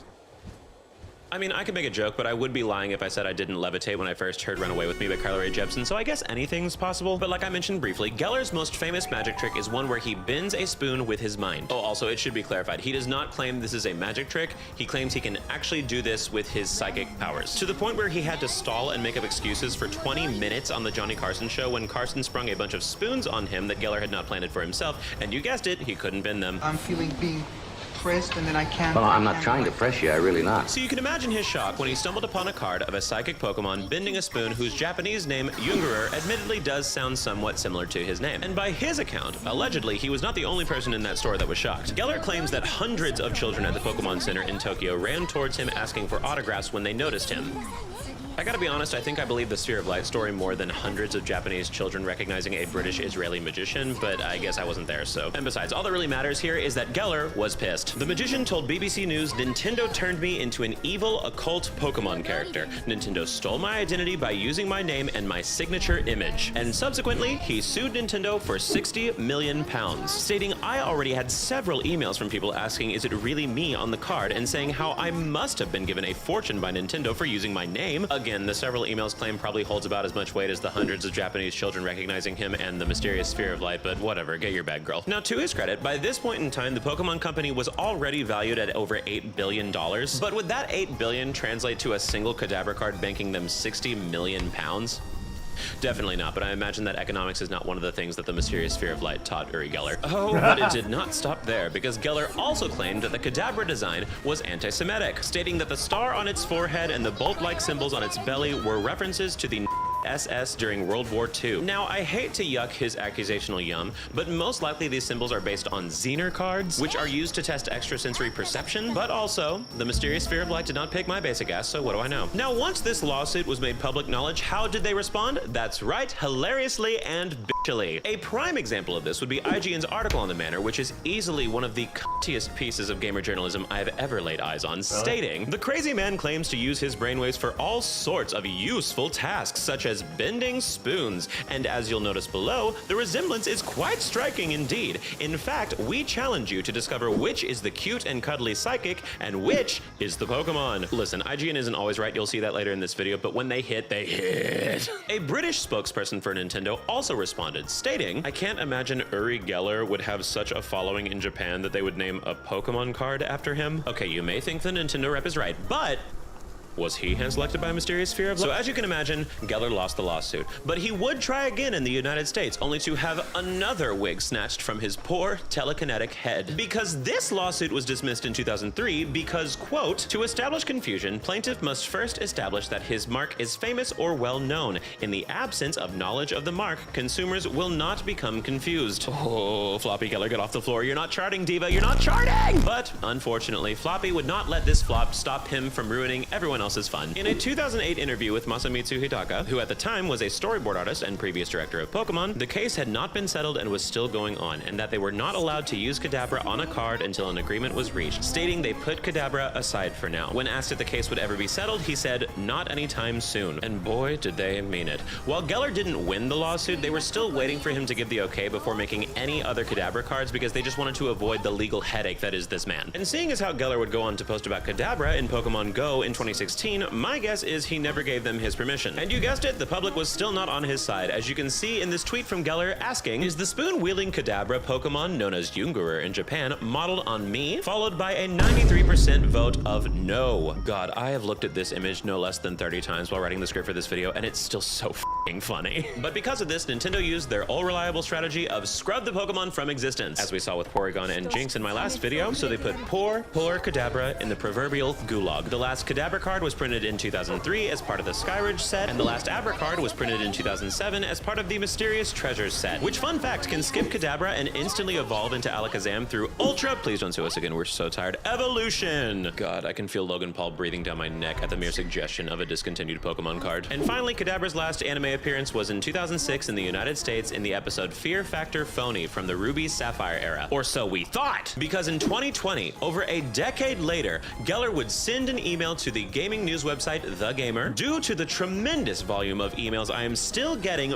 begging me to allow Nintendo to bring back Kadabra/Young Geller. Notice how every time he mentions the Japanese name, it gets progressively closer to his. I sent a letter to the chairman of Nintendo giving them permission to relaunch the Uri Geller Kadabra/Young Geller worldwide. Permission to relaunch the Uri Geller Kadabra worldwide. God, I want this man's confidence so bad. But whatever, Kadabra is back in the hands of Nintendo, solidifying 2020 as the best year ever. And to his credit, Geller even took it a step further, tweeting on November 28th, 2020, asking Nintendo to lift the ban and apologizing for his actions which deprived us of the joy of his Kadabra Pokemon card for 20 years, while also promoting his museum in Tel Aviv. For some reason. But all's well that ends well. Kadabra made it back to the anime in 2021 and back to the trading card game in 2023 with the Scarlet and Violet set, where it can be seen bending a spoon. And Geller would go on to pursue his one true life's passion, posting videos about witnessing preserved alien bodies on YouTube. Some people say, it's not real, it's a fake. I believe that it's absolutely real. You know what they always say, once you go mysterious sphere of light, your brain don't work all the way right. Pure Campbell, this is a level of delusion that I want to see on a Broadway stage, preferably in drag. Now, while Mr. Geller in this story was a pretty colorful character, imagine if there was an entire organization of Uri Gellers. And they were worse. So as we all know, a central feature of most Pokemon games is, of course, the battles. Taking on gym leaders, battling other players, building the best possible team through EV and IV training. You know, in theory, I've never actually f***ing done that. And while this is make-believe, I will be the first to admit that sometimes when I'm in a situation where my herdier is fighting a Rockruff, a fleeting thought passes my brain that says, this kind of looks like dogfighting. And while for me, that is a passing spark of a thought, for some people, it's their entire personality. Introducing the central figure of this story, PETA. People for the Ethical Treatment of Animals, more popularly known as PETA, is an American animal rights nonprofit founded in 1980 by Alex Pacheco and Ingrid Newkirk. They quickly rose to notoriety in 1981 after inciting a police raid on a research lab running tests on 17 monkeys, which led to an amendment to the United States Animal Welfare Act. And while that was a net positive, ever since then, it's pretty much just been flop city for them. PETA has become notorious for its campaigns and stunts that prioritize shock value over, you know, actual progress. Campaigns like aliens eating humans in the street, putting pregnant women in cages, claiming dairy affects neurodevelopment in their ad which asks, got autism? But along with these campaigns, PETA has also created multiple video games to get their point across, which they proudly display on their website PETA.org/features/games. And some of these exciting games include Cooking Mama, Mama Kills Animals, Mario Kills Tanuki, Super Tofu Boy, JLo Fur Bully from the Block, Flee the Fur Ho. That last one feels kind of personal. But if there is one franchise that PETA has had a long-standing beef with, it's Pokemon. According to PETA, much like animals in the real world, Pokemon are treated as unfeeling objects. If PETA existed in Unova, our motto would be, Pokemon are not ours to use or abuse, they exist for their own reasons. We believe that this is the message that should be sent to children. If PETA existed in Unova, yeah, and if I had wheels, I'd be a bike. Now, I'm not here today to debate the morality of Pokemon, mostly because it's not real, but instead, I am here to showcase to you today what I find to be the most eye-catching game, Pokemon Black and Blue. Created in 2012 at the time of Pokemon Black and White 2's release, Black and Blue parodies these installments with the tagline, gotta free 'em all, and artwork that my millennial brain can only compare to Happy Tree Friends, with a description that reads, for generations, Pokemon have suffered at the hands of their cruel trainers. Help PETA free Pikachu and his Pokemon friends as they struggle for Pokemon liberation. And I could wax prose explaining to you what goes on in this game, but lucky for all of us, this game is only 20 minutes long. So I played the game on my streaming channels, go follow and watch the streaming channels, and here is a heavily edited video of the experience. Let's see what we are working with here. As battling Pokemon grew in popularity, generations of children were growing up believing that Pokemon exists for no other reason than to be used by humans. Children learned about dominance instead of compassion, while Pokemon faced the worst abuses. Children also started bullying each other, and so one Pokemon decided he'd had enough. So they didn't bully until Pokemon happened to like, wait, we can beat each other up too. Right. Pokemon invented bullying, okay? Yeah, they invented bullying. Speak on it. Oh god. You have escaped from your trainer. Get ready to fight! Group hug, protest. I guess let's see what protest does first. Why not? Lover, not a fighter. Pikachu beat down on Sharon with some powerful words. Yeah, oh my god. Like, Pika, Pika, Pika, Pika. And Sharon was like, you're right. Oh my god. This is so ass. Sharon uses discipline. Why was it so loud? That's insane. It's so loud. Sharon uses discipline. Pikachu's group hug. Oh, they have the animation and everything. Wow. Pikachu's thunder shock. Wow. Get it, that. Pikachu says with his working mouth and words, Pokemon are not yours to abuse, Sharon. We exist for our own reasons. But you're just a Pokemon. This is what you were bred to do. Oh, come on. Even you know what a weak argument that is. Well, my other Pokemon doesn't want freedom. She's a well-behaved Pokemon. She likes to fight and remain caged up in her Pokeball all the time. Wow, not the trad wife Pokemon. She also loves baking and making handmade gum for our kids. If you believe that, give her the choice. Teffing joins the party. What? But I'm the one who feeds you. Doesn't that mean anything to you? Oh god, he joined our party. Love it. What is this Pokemon's name?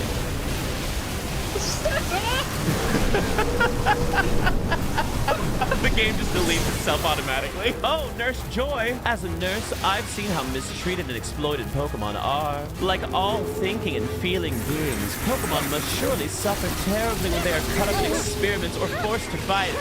They must be horrible when they're listing all the things that we do that are bad. Here's a treasure chest that I think you should have. Let's see what's in the chest. Pikachu opened the chest. A video was it? How is a video in a chest? What do you mean you put a video in a chest? Wait, it's gonna be like animals. Ah, yes, it is in fact a pop-up of a music video of dogs being sad in cages. Yes, of course, that makes sense. Oh, and an elephant. Okay, great. And we're closing now. I don't know why I expected it to be anything else than a real-life video from PETA. It's like, oh, it's a video from this place that's known for being really, really antagonistic to everybody on the face of the earth. What could it possibly be? Anyway, oh dear God, Professor Juniper appears. I heard about what you did to Sharon. Your Pokemon are up to no good, and I've got to stop you. No, she's French. Oh, no, she's French. No, PETA's worst nightmare, the French, who always out-activists them. Professor Juniper, how can you do this? As a scientist who studied Pokemon, you should know better than anyone else. It's not about what Pokemon feel. Humans are more important. Let's end this right now. Professor Juniper uses dissection. Oh my god. Ah, she farted. Okay, what if we lose? What happens if we die? Bacon, get out here. Perfume pulse. No, they're testing fragrances on us. No! No, we smell great. Professor Juniper emitted a choking cloud towards Bacon. Bacon's accuracy fell. No, she booted. No, she booted. Bacon battered Professor Juniper with a powerfully worded entreaty. Makes the doctor just... Maybe you are right. I can see now how strongly you believe. I didn't think Pokemon had strong desires. I need to think it all they are. Snivy joins the bathing. Professor Juniper fainted. Here dies. Salad. Yep. Salad. Hey, look, it's another treasure chest. I hope it doesn't have another sad video in it. Oh, it's a mudkip. I heard you like mudkips. Oh, God, not I heard you like mudkips. Jesus Christ. When was this made? Oh. Daddy? Who's this? Yes, it's I thought you supported Pokemon Liberation. I've been working on a business plan to use the skins and meat of worn-out Pokemon to grow the new universe. No longer will use their Pokemon go to waste. Recycling Diva. You'll make a beautiful coat, Bacon. Salad uses educate. Y'all, this game is making protesting look useless. Like, it's not a good case for protesting. It's like, that's cool. Anyway, here's I use knife. Getsis uses electrocution. Yeah, you have education. Anyway, here's electrocution. Ugh. Faints. Oh, and then we just got an Oshawott for no reason. Skinny, because he got skinned. What are you doing here? You don't belong here at all. I'm here to recapture you. You belong to me. Get him, girls. That's right. Wow. Let's go, girls. You have inspired me to start an organization to help spread the message of compassion. Pokemon ethically treated. Awesome. Or also known as PETA. Hey guys, did you hear about the new group that's working to free Pokemon? They're called Team Plasma. Also, Team Plasma's the good guy in this game? Oh. Great! I won! You crushed the trainers' resistance and have succeeded in giving them a higher calling. Now share the message to continue helping others. And remember, there's no place in the world for the mistreatment and exploitation of Pokemon. Why is Oshawott No, seriously, what happened to Oshawott? What happened to you, Diva? Oh, okay, the credits are one page. Great. Well, that fucking sucked. So there you have it. It's ass. But on the bright side, I now have a wallpaper, some trading cards, and a guilt bait video to show my friends that will no longer be my friends after I show them. So how does this resolve? Well, if the gameplay looked exciting to you, don't worry, you are not alone. The success of Pokemon Black and Blue led to them creating a sequel called Pokemon Red, White, and Blue, which is basically the exact same game, only this time you are trying to defeat the Pikachu of America, McDonald's. These games also inspired a chain of Pokemon-related content from PETA, including an article, fanfiction, let's be honest, of what a Pokemon parody video game based on SeaWorld would look like, a Wooloo anti-shearing campaign, and a Pokemon Go safe zone sign outside their offices during the height of its popularity in 2016, where trainers may not capture or fight Pokemon. Hashtag gotta free 'em all. But don't worry, that campaign clearly did not last forever, because when I checked Pokemon Go's website, as of recording this, there is a gym across the street and a Dynamax Magmar literally in their building. Can't tell. They're not great people, but I also find them impossible to take seriously. Now, before we get to our final story, I always love to do a quick honorable mention for the stories that are worthy of note, but not worthy of a full section. So we're back, baby. It's time for the lightning round. Starting off, we have the Terapagos anime slur. In a scene from the Pokemon English dub, Terapagos screams at another trainer, and a lot of people, present company included, believe that this scream sounds eerily similar to a certain slur about gay people. Comedy. If there were ever a Pokemon to get the pass, I'm pretty sure the Rainbow Terra Pokemon would get it. Next, Ice used Pokemon's theme song in one of their tweets. Plain and simple, Ice posted a video of them forcefully deporting people, and in it, they used the copyrighted Pokemon theme song. Pokemon did comment stating that they did not give permission, but also I don't think they sued them, so it's half win, half lose in my opinion. And all the way down there, what a group of insufferable twats. Next, we have a classic hot skitty on Wailord action. This long-standing joke comes from when people made the logistically terrifying discovery that Skitty and Wailord are capable of breeding in the Pokemon games. Can't say I'd particularly want to see it, but I can't deny that it is funny. Up next, we have the Volo whimpering audio. Volo is a central character in Legends Arceus, and on YouTube, there is a video that is basically just a conglomeration of all of his audio files in Pokemon Masters EX. And one of those sounds is, well... How?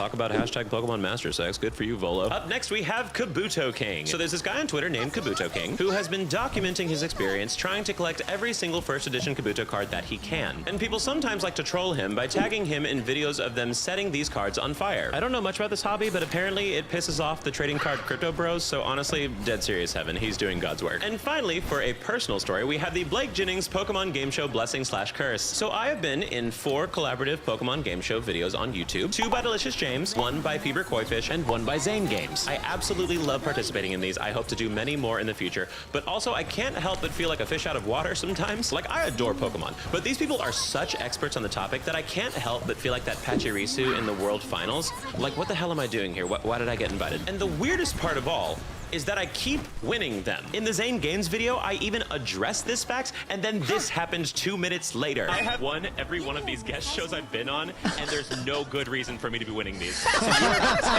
I think it's Meowth. You win. So all that being said, Camp Heaven, I am having a blast even though I do not understand it. Stick around and keep watching more to see if I ever lose. I'm about to lose so fast now that I said that, by the way. Anyway, doesn't matter. Well, you know what they say, a picture's worth 1,000 words, and there is a lot of pictures on here. But what if I told you that one of the biggest controversies in Pokemon history was brought about by 3 simple words? Too much water. So it's November of 2014, and the much anticipated remakes of Gen 3, Pokemon Omega Ruby and Alpha Sapphire were to be released on the 21st. And given that the reviews of Pokemon X and Y could basically be watered down to Pokemon Why Did You Do This, people were especially excited to go back to Hoenn with some new upgrades. Present company included, shout out to Flamer, my first Pokemon, miss you Diva. But while I personally adore Ruby, it's worth noting that Gen 3 even back then was divisive. This was due largely in part to the geography of the Hoenn region. A lot of gameplay takes place in this ocean right here, and they even introduced a new HM in the form of Dive. This meant that in order to play the game, you needed a Pokemon that could use Surf, Waterfall, and Dive. Granted, Surf will always be that girl, but I never exactly had a need for the other 2. And this was, of course, in addition to the 5 other HMs you needed: Cut, Flash, Rock Smash, Strength, and Fly. But even still, people were generally excited for this remake. I can't wait to see the redesigned gym leaders because Roxanne looks great. Flannery. Yes. They better keep her hair. I hope she gets bestier. Wait, no, it was just a joke. No. And a lot of the anticipation was due to the fact that Pokemon Emerald would go down as one of the best Pokemon games of all time. And on top of that, the Heart Gold and Soul Silver remakes were very well received. Speaking of which, a quick side note, if somebody working at the Pokemon Company happens to come across this video, bring back the Pokewalker. It was the best f***ing thing you ever made. I still think about it all the time. Put Dylan and Cole Sprouse back in the ads too. Why the hell not? Just bring it back. So it's 3 days before the release of the games, and the reviews start coming in, and they're generally positive. 80 from Polygon, 80 from GameSpot, 90 from Nintendo Life, and even a 90 from IGN. Oh, sorry, that was IGN Italia. Mi dispiace. IGN proper gave the game a 7.8 out of 10, which seemed to be on par with the early critic consensus. However, this review had 2 problems. 1, in the gaming world, there seems to be an invisible line between 79 and 80, with 80 being pretty good and 79 being somewhere in the mid moniker. I blame the US education system. But more importantly, problem number 2 is that IGN's beef that it had with the game was not entirely palatable. For starters, this was the tagline of their review. Pokemon Alpha Sapphire and Omega Ruby review still holds water. And to really bring it home, IGN used to have a summary at the end of their reviews, highlighting the biggest pros and the biggest cons of the game. And in a decision that snowballed beyond what anybody could have expected, IGN decided to put 3 words in the cons list that would change the Pokemon community forever. Too much water. Now, it's one thing to give a fan's beloved childhood game a mid-score, but to proclaim that the Hoenn region had too much water, Diva, them's fattin' words. Within 24 hours of posting the review, it had over 5,800 comments. And anyone that has ever seen a TikTok video with more comments than likes knows the looming feeling of dread that you feel when you see that the comment count ends with a K. Even from the article's very first comment, you get a feel for what the vibe is about to be. Too much water? That's like saying GTA 5 has too many roads. The ball and gun game enthusiast has a point, but they were not alone. Here is a brief showcase of some of the words used towards this review. Hoenn is watery. You cannot say that it has too much water when the water represents the region. Too much water? Did you not play the originals? Broken games get higher scores than this. There's no mention of a lot of features, just bitching about water. Are you drowning in comments? Oh. IGN has been paid off and is now owned by Activision. Probably ingested too much saltwater as a kid. I think Kevin Spacey should be in the new Pokemon. Okay, so maybe not everyone was on the same page, but people were especially mad because in the same month, IGN gave Call of Duty Advanced Warfare a 9.1 out of 10. For my non-ball and gun game enthusiasts, basically they gave Fearless Taylor's version a C and The Life of a Showgirl an A. Not to say that the C is perfect, but it's certainly better than the A. They also gave it the same score as Assassin's Creed Unity, a game riddled with technical issues on release. Now for a bigger picture of the audience reaction, here is how the Omega Ruby GameFAQs message board reacted. This mountain of results were from Luis searching 7.8 and too much water, and all of these threads were made within the span of 4 days for just one of the 2 games. And it was only further amplified upon the discovery that the person that wrote the review committed the gaming cardinal sin of being a woman. Now the author, Callie Plagg, by any definition was a real Pokemon fan who most likely did not foresee the vitriol this review would cause. And in her defense, her review was basically echoing what had already been a complaint about Gen 3. She just said it in a deadpan and admittedly hilarious way. She went on to review Pokemon Sun and Moon as well, giving it a 9 out of 10,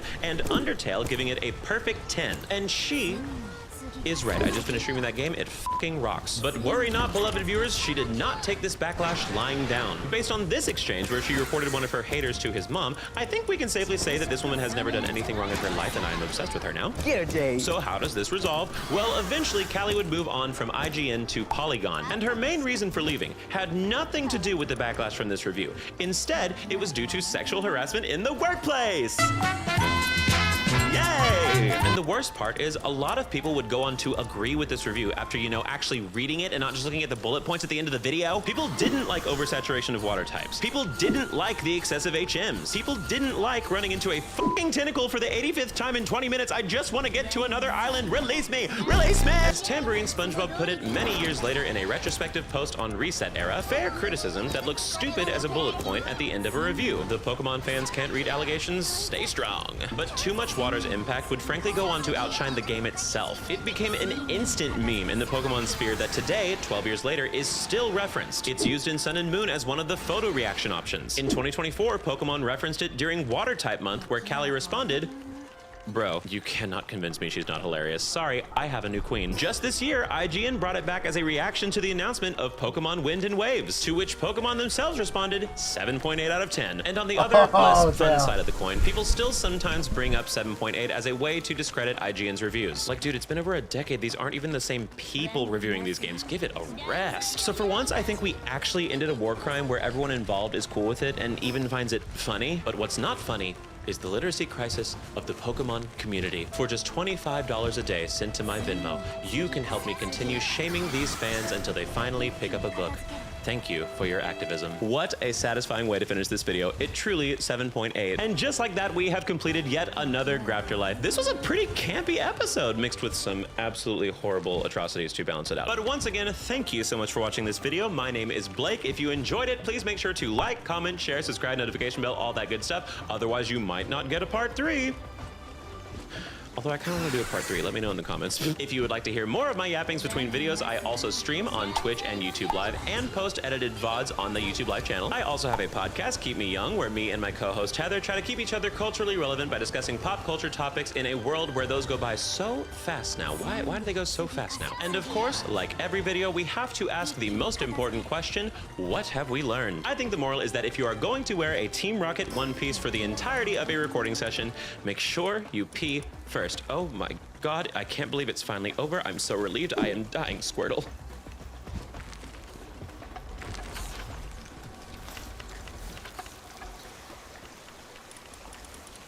Xbox is losing money. A Dragon Age remaster is probably not going to happen. The studio making Last Sentinel just laid off a bunch of people, and a long-lost Pokemon game has been found. So that's right, everyone. Welcome to Inside Games Roundup, the only gaming news show brave enough to report that Xbox's tailspin is continuing. even though the executives insist there's nothing to see here, all business as usual. So let's throw to the one man that's always business as usual, Brian Gar. What's going on with Xbox? Oh, Law Dog, Xbox's gaming business is not great. It is continuing to post declining revenue. The leadership says they're confident they can turn things around. This comes from Microsoft's latest quarterly earnings, which show Xbox content and services revenue fell 10% year over year through the April through June quarter. Hardware revenue dropped 13%. That's real bad. And it's the latest in a string of declines, with Xbox hardware revenue also falling throughout the previous 3 quarters. Despite that, Xbox CEO Ashish Sharma says the company expects to return to growth by the end of fiscal year 2027. Ow! They fired everyone making the games, and now they're raising prices on everything. Inside Games is brought to you by Monarch. Monarch is a private, ad-free personal finance app. What you can do is sync all of your money accounts into one dashboard, and then you can track your spending and your net worth.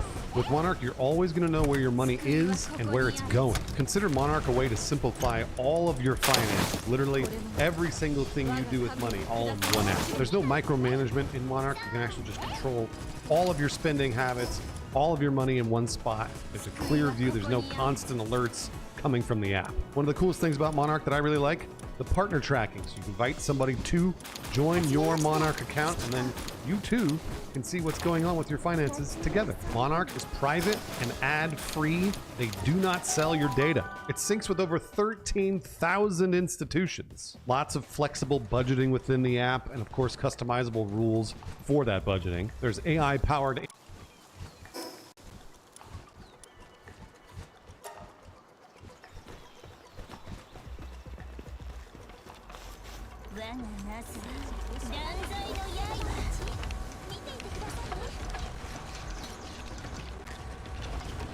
In the ongoing situation with Smug Alana and YouTube.com, 3 hours ago she posted an update.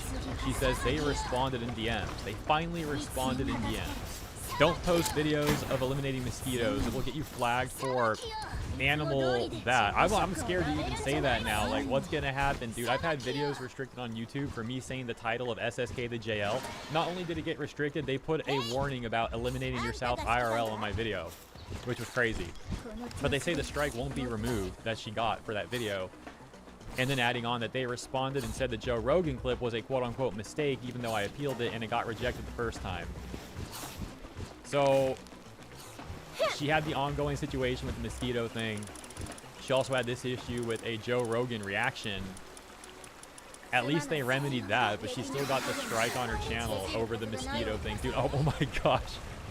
I feel so bad for Smug Alana. Could you imagine getting a strike that's like is gonna be there now for probably 3 months over mosquitoes? Dude, as if mosquitoes aren't bad enough in real life. Now you got a 3-month strike on your channel because you had the audacity to react to mosquitoes being eliminated. Dude, if she didn't hate mosquitoes already, which she probably did because what human doesn't, imagine the hate that she will now have towards mosquitoes. YouTube just created like the biggest supervillain of mosquitoes out there. One day she's gonna come up with like some advanced technology to just wipe them all out or something. I don't know. Maybe you can send like some dragonfly like squad. Like maybe she can take like some dragonflies and then breed like, I don't know, 10 million of them or something, and then just like unleash them on the world. I think dragonflies, you know, they eat mosquitoes, right? That's what I was told. Hopefully that was true. Maybe there's something there that she can do something with that maybe. The only good news is it does look like the 7-day period where she couldn't upload is over.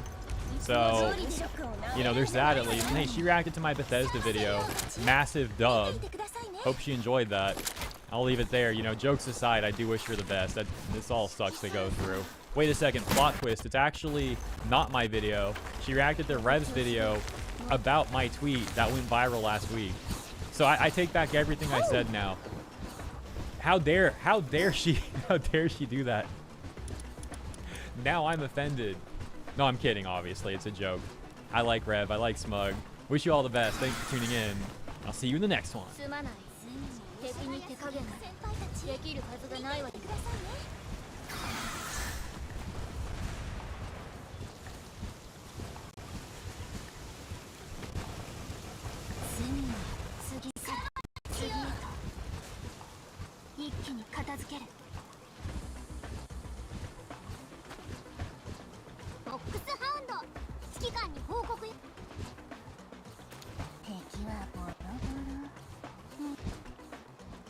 Sayori's that artist that that dressed up as you, like, was dressed up in a Pippa outfit. Yeah. Cross-dressed. Yeah. And then everyone made jokes that he went to the Offside 2025 Pippa, what's it called? Orgy? Not harem. Yeah, orgy, yeah. That didn't Pippa happen. There was no harem. Pippa orgy. You don't know that, bro. How do you know that? I am fairly certain. If there was a Pippa orgy, it would probably be on the down. Don't you think? But I don't think it would Why happen. would somebody admit to that? Yeah.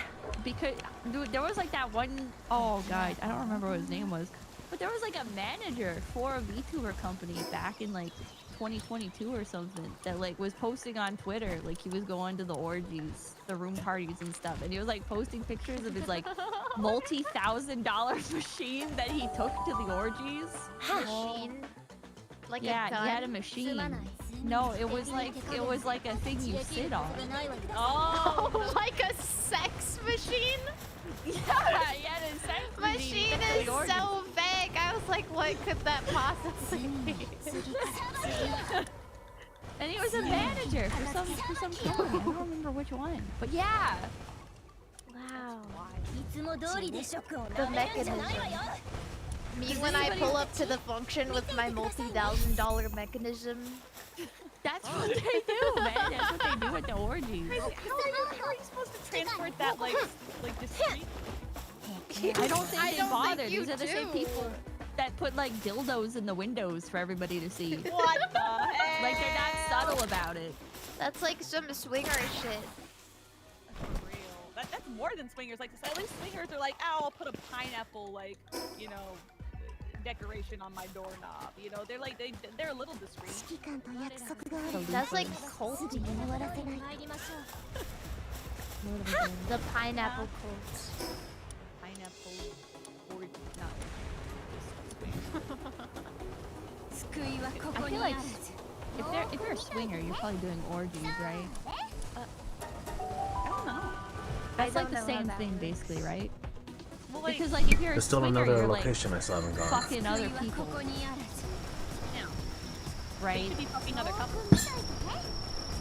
What Is if that you're not- like... how many makes an orgy? I think it should be like, what, 5 or 3? What? Is that not too many? Three's a threesome. Yeah. 3, But that's an orgy. Yeah. Anything more than 2 in my opinion. What? No, what's the actual I'm looking up the definition. I'm pretty sure. Any more than 4 because Jesus is always the third. So Aww. true. Yeah. So true. Always leave room for him. Merriam-Webster Whoa, says how that many more for times am I orgy, gonna have to it do is this? a sexual encounter involving many people. Okay, how many is that? I think 3 is many. Is it many? I feel like enough to have a party is probably orgy. Like 3 isn't really Is a party. I'd say 4 is a party. Chat's saying multiple people mixed gender. It's only one girl. It's a gangbang. Yep, this one. I don't think that's how that works. That's just fancy words to describe the type of get-together.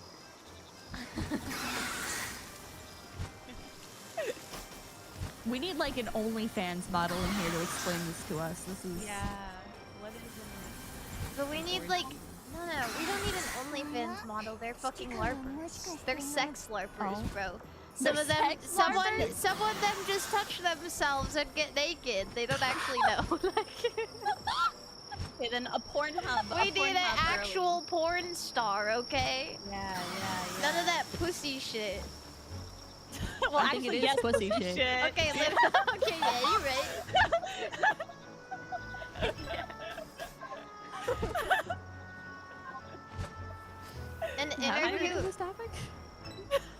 An interview with the porn star would be crazy.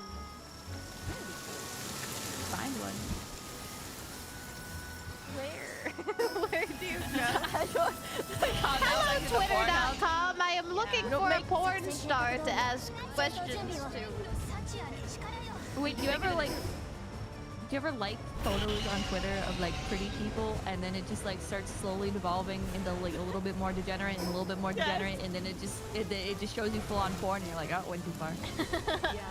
And then you can just reply to those people. Show me this. I never like pictures of people. No. No. Sometimes it happens with art. Art on the TL. Slowly, you find more and more degenerate artists. That's true. We could talk to Melody. Oh. Do you think But she doesn't knows have how sex many with people? Huh? She doesn't have sex with people. She just like does it herself. I guess so. Doesn't count. Ooh. Yeah, but she, I don't know. I feel like she might have had experience. You think Project Melody has had sex? What? Yes? What do you mean? I don't know. Of course she's had sex. What do you mean? Pippa is living in a fantasy world. What?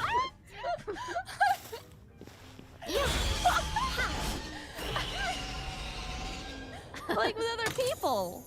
Yeah! Of course! What do you mean? Okay. Why is this a wild concept?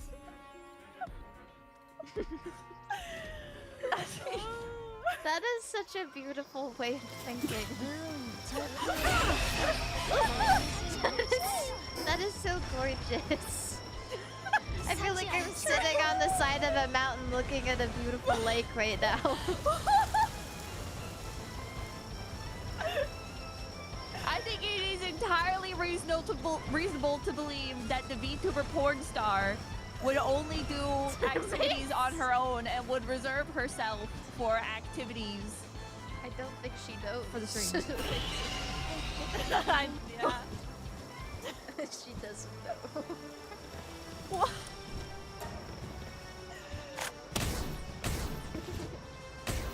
Whatever. Whatever. Listen, you know? I get it. What if we get Belle Delphine? Oh, dude, that would actually be such a good image. I would actually love to talk to Belle Delphine so much. I have a friend who did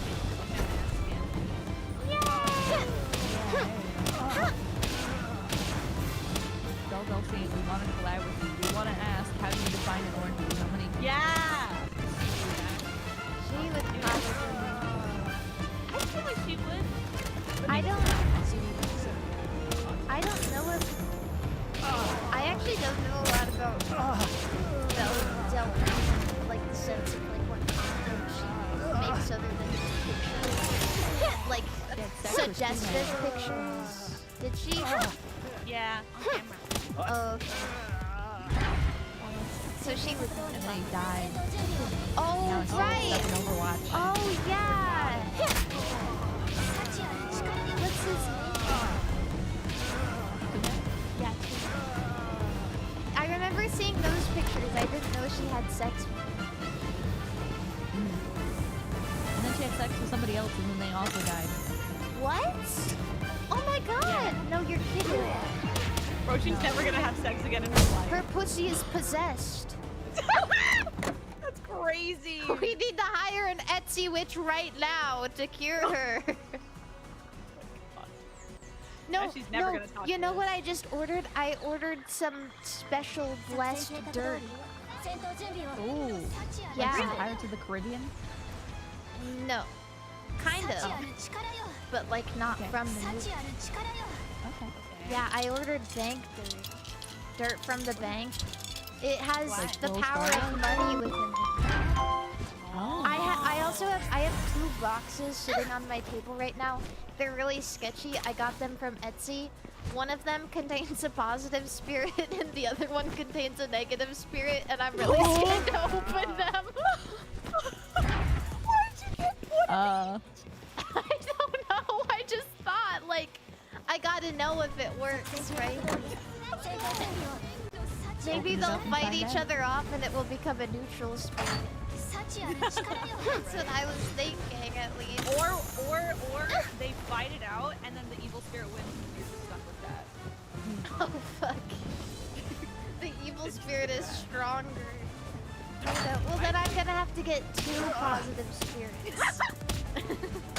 And then what? They're gonna gangbang the good spirit and then become an orgy? Maybe they'll be able to tell me how many spirits it takes to make an orgy. If anyone would know, it would be spirits, because they've lived a Spirit whole of life. Human. So he would know. He would. I don't. He's probably a negative spirit. I don't. Yeah, because I mean, so he overdosed. It was just annoying. Yeah, I feel like now. So. Yeah. He used to like raid Zoom calls and stuff. Rest in peace. What does that mean? Like just like dropping on random ones? Yeah. Oh. Like old people at court. Oh, God, that's crazy. That's not as funny. That is illegal. Never mind.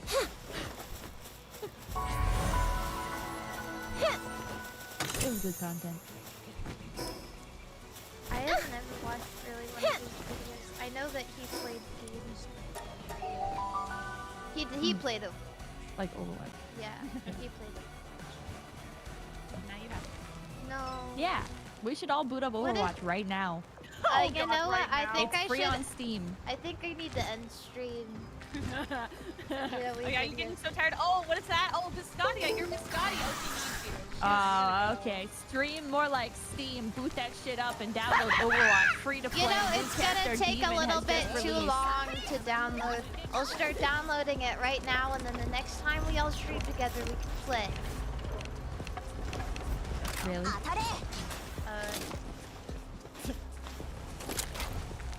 If you remember. Woo! It's okay. It's okay. We'll put it in our calendar. I guess I'll start the down. What if I'm bad? What if I'm bad at it? Okay, we'll Can we get good? Oh yeah, why not?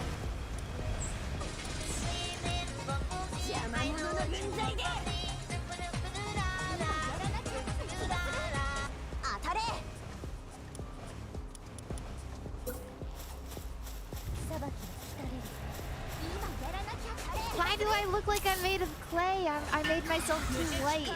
Shit. Why do I get on my news feed that people's brown? Ow!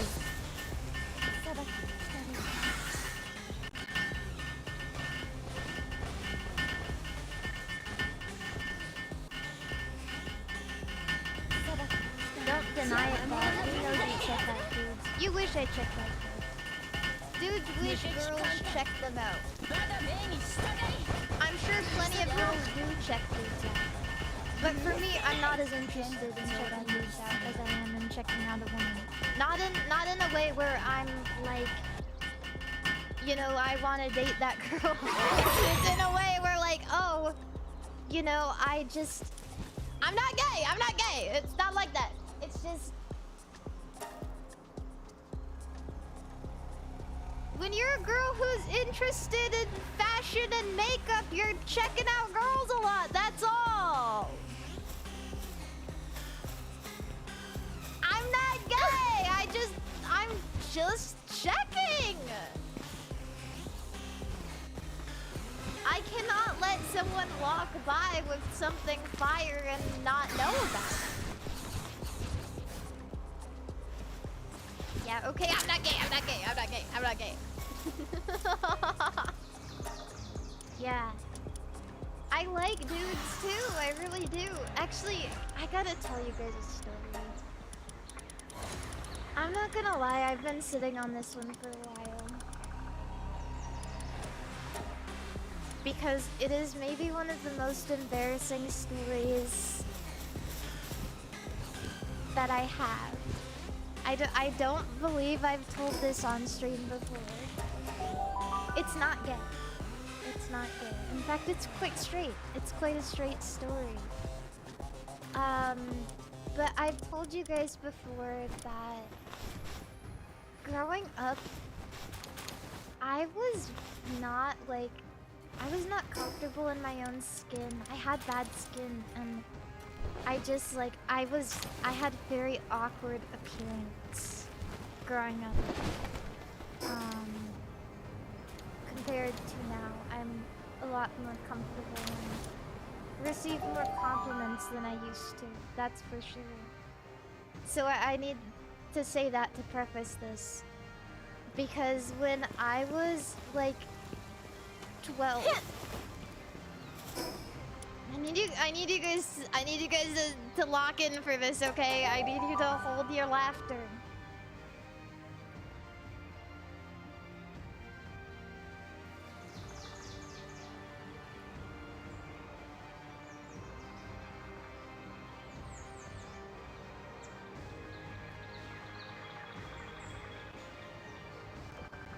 I think I got recommended. I think I've seen that too. Yeah.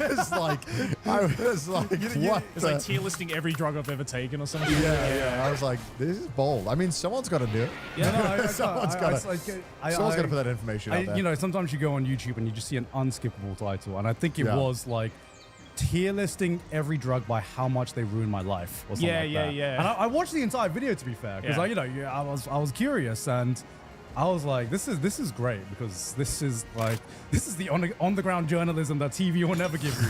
But also, it was like such a great, so great to actually hear like the actual human experience of like what these substances can do to a person.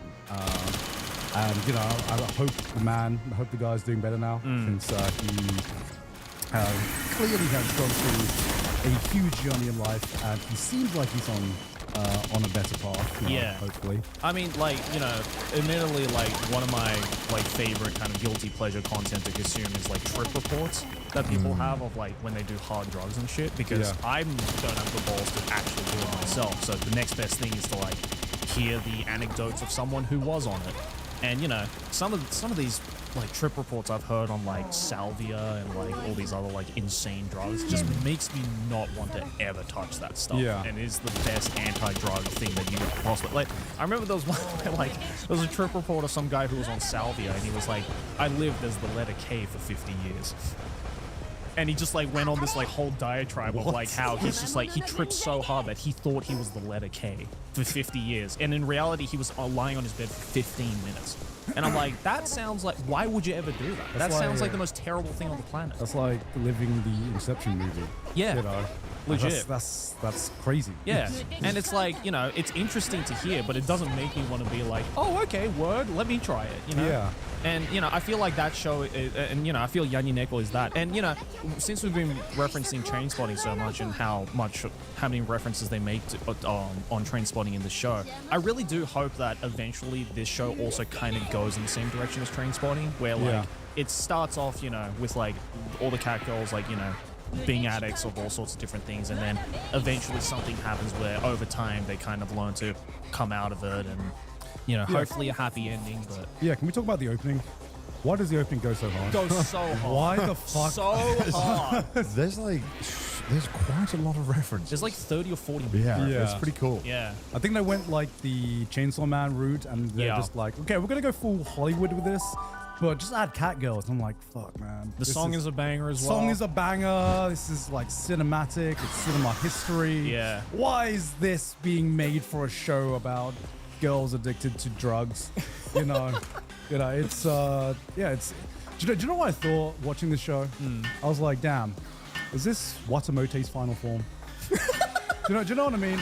It's like, well, like what? Like if what the hell's the name? Kuroki like grows up. Yeah.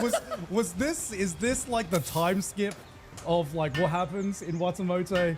Because I remember watching that and I'm like, okay, Watamote, you know, fucking throwback. I remember watching that and I'm like, I don't know why that got so popular, because this is just like the peak girl failure at the time, except she wasn't like a cute girl failure. She was just fucking cringe. She was just bro. a failure. Yeah, she was just a failure.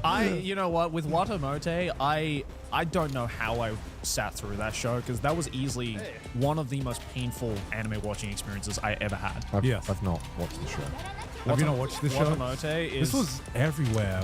No, I do know You the show. definitely know it if you see no, it. sorry, I do know it. Yeah. Also has a banger opening. Yeah, okay. I know this the show. Yeah, I saw You it. might not have seen it, but you've definitely seen I watched like 2 episodes of it, like way back. Yeah. It's it's just basically one girl who just fails and cannot stop failing in school, basically. I remember the show was quite popular. Yeah, this show was like very, very popular. Yeah, I think very like popular. Gremlin girls are normally pretty popular. Yeah, I mean, like, look at like Umaru. Yeah. She's gremlin as fuck. True. Yeah. It's just like that. She just like me for real, kind of like. Oh, she eats chips and drinks Coke. That's me for real, dog. She like video games. That's me. Yeah, I mean, what started this trend? I swear, it's like the first time watching Lucky Star and having like a fucking.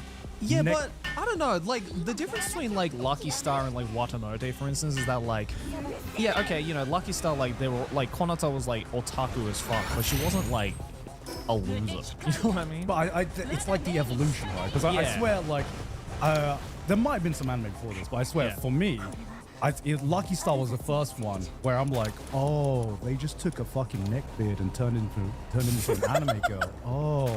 And then you see like that evolution from there. Starts with Lucky Star, and they need to get like more and more of a failure. You know, we go to Watamote, and now we're at Chainsmokers Cats, where we're just gone to hard drugs. Maybe it might have started maybe around like when like I don't know, Welcome to the NHK came out. Or something like that, you know? Because he was also kind of, he wasn't a neckbeard, but he was kind of just a lonely loser. But that show kind of took itself more seriously in that sense of, you know, actually tackling loneliness in a little bit more of a serious way than, say, what Watamote or Yanineko is currently doing. Is the manga concluded or is it still ongoing? For Yanineko? Yeah. I don't know. It's probably still going? Yeah, it's still going. Oh, still going. Okay, interesting. Because I think, like, you know, there needs to be a turning point, I guess, for the character. Yeah. Like, what is going to be? I wonder what the thing is that's going to make a turn all the way. Yeah, I mean, what rock bottom is she going to hit in the show? I do hope this doesn't stick to just comedy, because otherwise I think it would lose its edge. Yeah. Because there's only so many like shock animation bits you can do. Yeah. You know, like there's only so many streams of shit you can look at before you feel nothing. Yeah, that's true. I mean, based off the Mal list here, there's still quite a bit of characters we haven't seen yet. Yeah, I know Cindy has already read the manga. Oh, really? Because of course she has. Yeah. I can't remember what she's said about it, to be honest, because she was pretty shocked first time she read this. But it's weird. This season we have 2 anime that is focused around smoking. And one show will definitely get you into smoking, and one show will definitely get you out of smoking. Well, the other show will get you into smoking? Smoking behind the supermarket with you. Yeah. Does that one make you want to smoke? I watched the first episode. Search it up, guys. Search it up. It's definitely more enticing than Yanineko. That's for sure. I don't know. Whenever I see these shows and maybe it looks good, but then whenever whenever you actually see people smoking in real life, you're like, it doesn't look that good. Because people don't look like Mads Mikkelsen in real life. Yeah, exactly. No, but the entire premise of this one is that old salaryman has a hard day at work, and there's a goth girl that hangs out at his convenience store who is just smoking. You had me at goth girl going, don't worry. Yeah, and it's just an old salaryman who just vibes with this goth girl behind the supermarkets, behind his local combini. And, you know, the little twist within episode 1 is that he goes to this convenience store because there's this, like, cashier who is just, like, you know, his little angel, his innocent angel. And this cashier and her smile brings brings the brightness to his hard-working life, but he doesn't know that this cashier is also the goth girl that he ends up smoking with as well.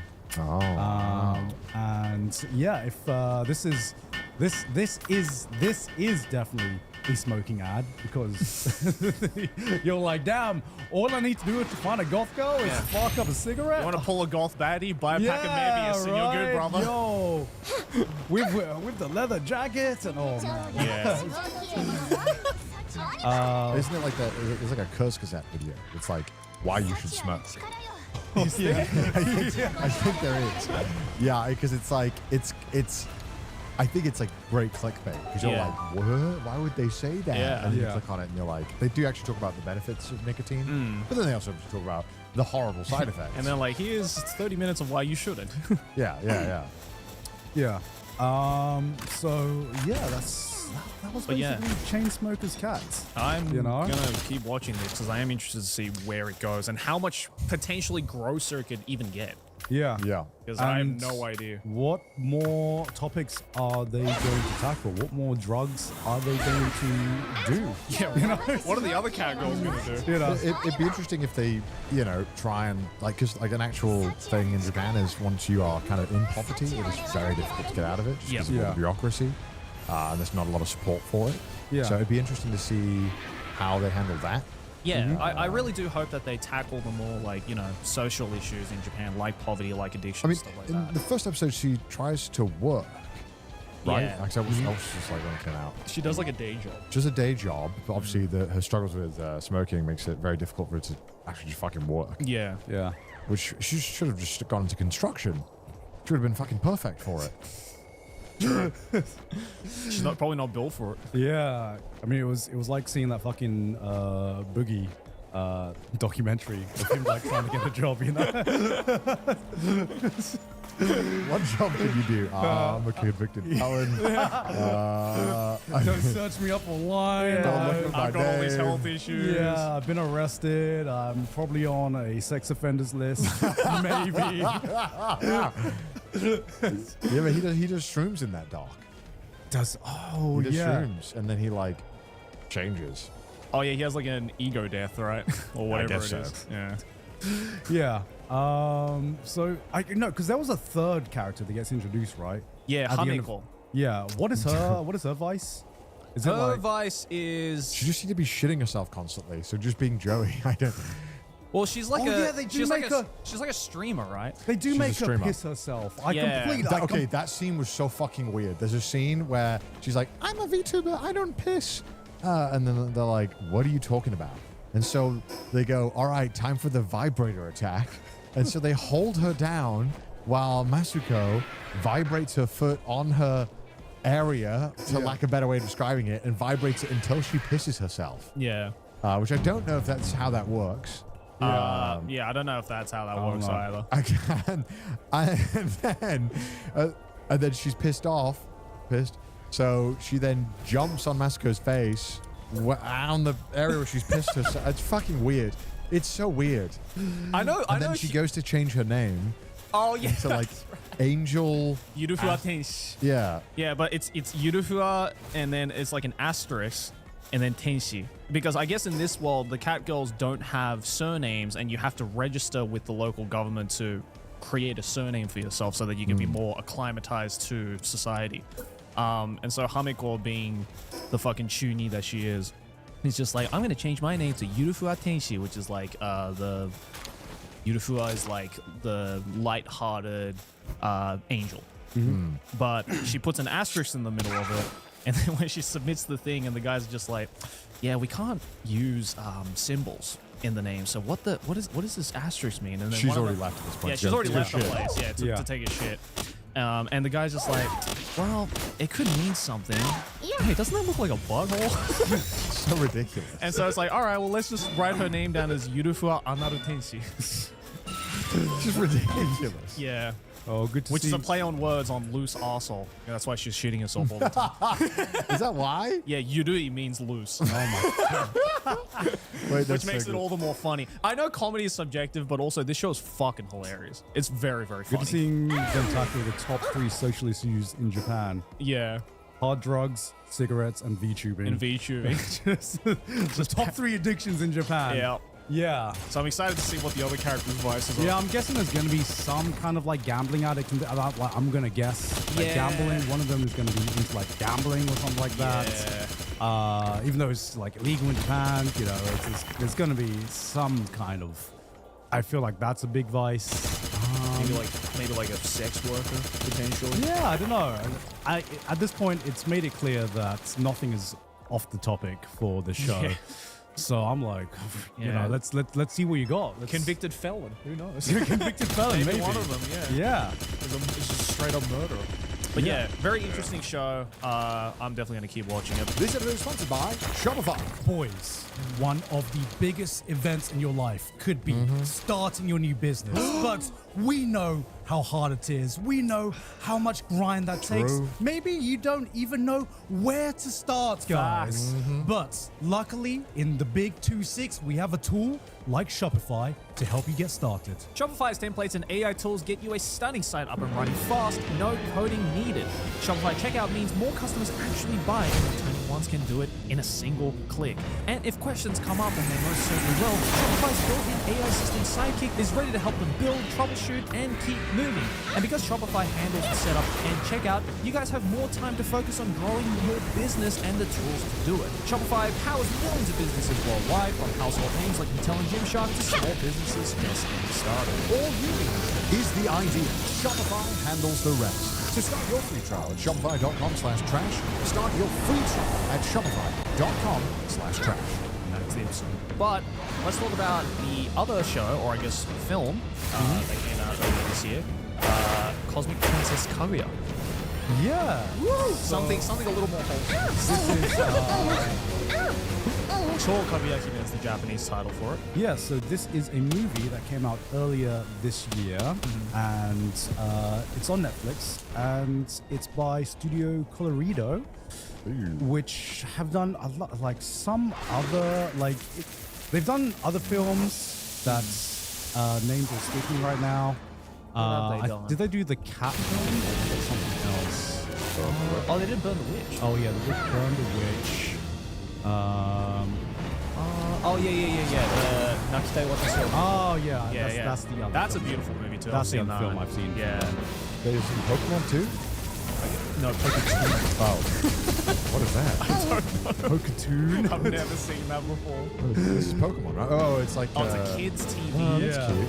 Yeah. Oh, that's cute. But this is basically a modern retelling of, I guess, the tale of Princess Kaguya, which is a famous Japanese folklore that...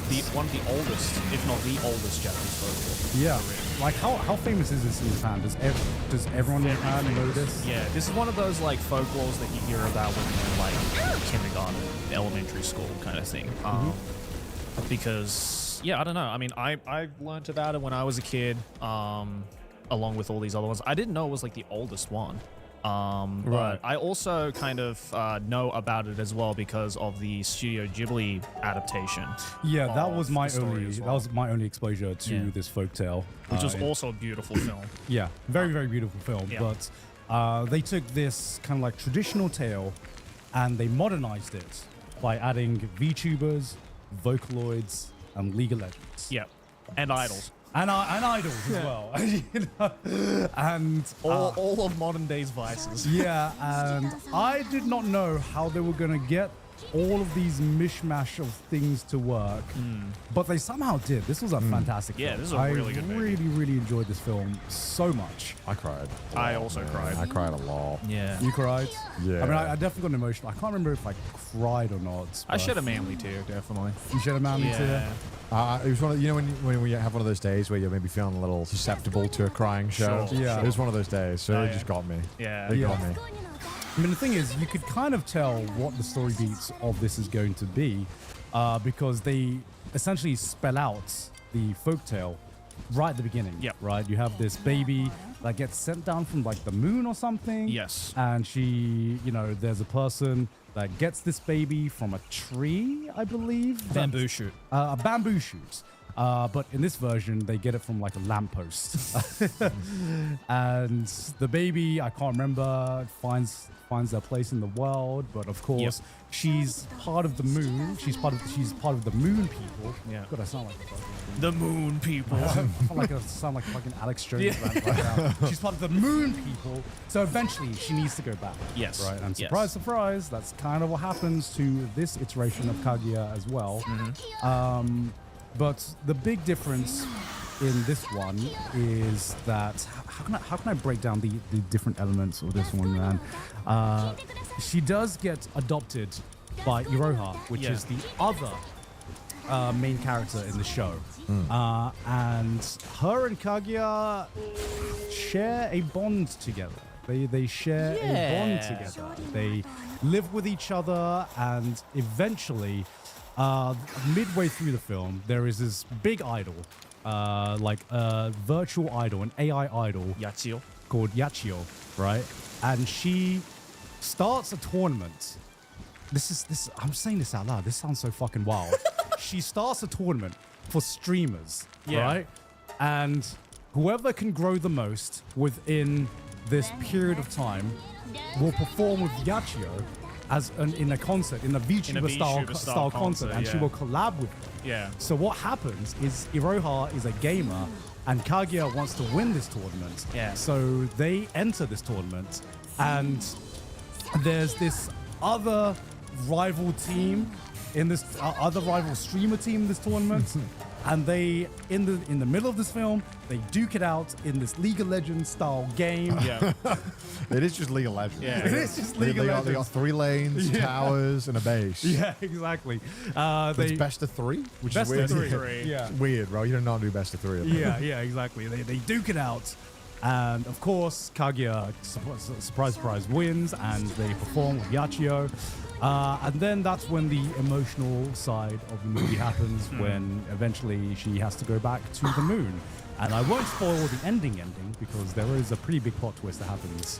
Yeah, I was a little like, for a second. Yeah. And I had to do a little Google just to make sure because you know when you're like, is that what I think happened? And I do a little bit of a Google to make it sure. does get a little bit. It does kind of go into like Kingdom Hearts territory of like confusing plot lines. Yeah. But yeah, the emotion is still there, and like because you've been sitting with Iroha and Kaguya this entire time, like literally since Kaguya was a baby up until she's like a fully grown woman, and you know them living together and them coming to terms with one another and their personalities and stuff, and you know making working together through these like impossible trials to finally collab with Yachio in this like big dream that Iroha had because she's such a massive fan of Yachio.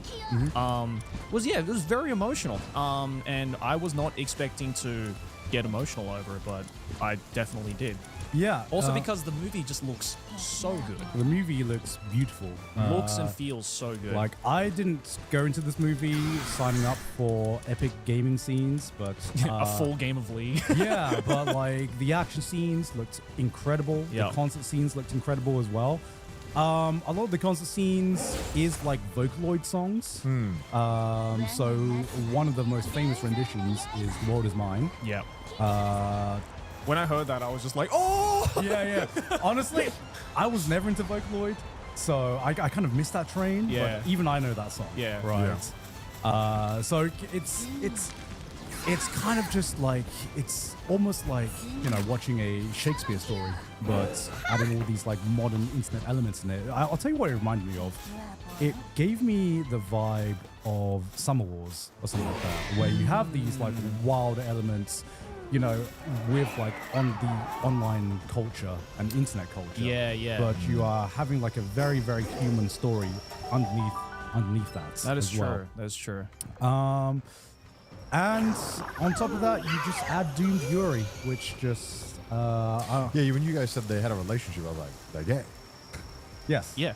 Well, I know, but you know... Well, it's...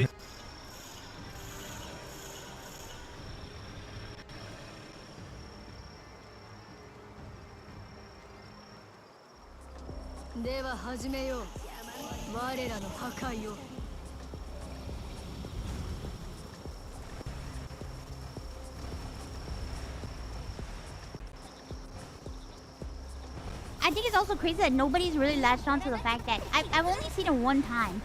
I've only seen one time somebody latch onto the fact that my VTuber persona is Satan. People don't really mention it, and I thought that would be like the big like people would latch onto that a lot, and like, but I only saw it happen one time. It literally never comes. People literally don't have a problem with that, which is funny. The thing that I thought people would have a problem with, they don't have a problem with. But this is where I say, I'm Satan. I shouldn't be your role model. I'm Satan. I should never be your role model. You should never look to me for any type of advice or any type of moral code type thing. You shouldn't look towards me for that because I am Satan. I am Satan. I am Satan, period. I am not role model. I am Satan. Oh no! Oh no! Oh no! Oh no! God loves Satan, I can too. ¡Coño carajo, hijo de la puta mierda! ¿Qué yo te dije a ti? Que si algo está pasando que tú me tienes que decir.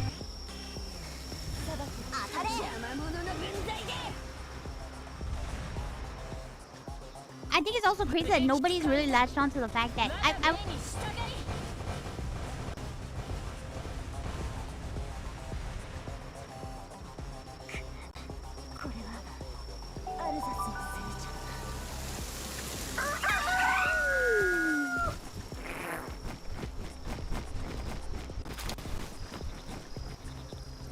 I was obviously suppressing like the thing that happened with me and Fed for like a really long time because it was very muddled in a lot of things. I didn't even realize it, but wow, it was really healing. I didn't even notice until I just like did the things I would do about life, you know, go through like my regular motions, and I started feeling so much more like myself. So we're gonna be going through 25 Asian dishes. You rank them based on taste, and I'll rank them based on what they represent. Is that okay, Chelsea? We won't get canceled for that, right? No, I don't think so. Okay. Hey everyone, welcome back to another episode of We Were Fighting Before This. We got big news today. Me and Yvonne weren't fighting before this episode. What a milestone it is for us. Yvonne, we did it. For the first time, we weren't fighting before this. Because he was ignoring me the whole time. Was that a social experiment? I walked in and I tried saying hi and he didn't say a single word back. We weren't fighting. It was just Yvonne talking and me staying silent. Yeah. And I'm proud of this. Because every time we always fight before this, and today I want to turn a new leaf, so that's why I didn't want to fight with you before this. So you think turning a new leaf is ignoring me? I learned that the best way for two people not to have conflict is to not engage. So I chose not to engage with you today. You couldn't even say hi. That's a slippery slope. With you, even responding hi is ammunition for you. I was getting mad that you were ignoring me in itself. If I said hi, you would have said, "Oh, what do you mean by that?" No, what I wouldn't have. No, I wouldn't have. Implying. This is crazy. Like, you might just need help. Like, there's no way that you think that complete avoidance is the answer. What are you gonna do? Not talk to me for the rest of our lives? I lose when I respond. I lose when I don't respond. What answer do you want from me, Yvonne? To be normal. I tried being normal with you. It's not enough. You're not normal. I am not. That.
It's true. I'm different from the average man.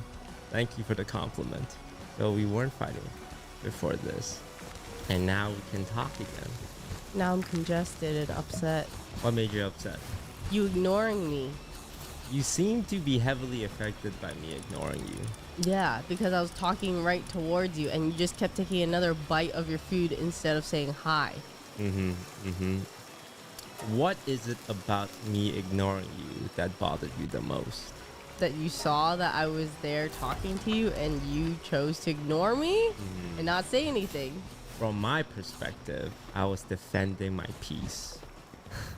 And I just didn't want us to fight before this. You know, I wanted to break this vision. I want to change the name of our podcast to We Weren't Fighting Before This.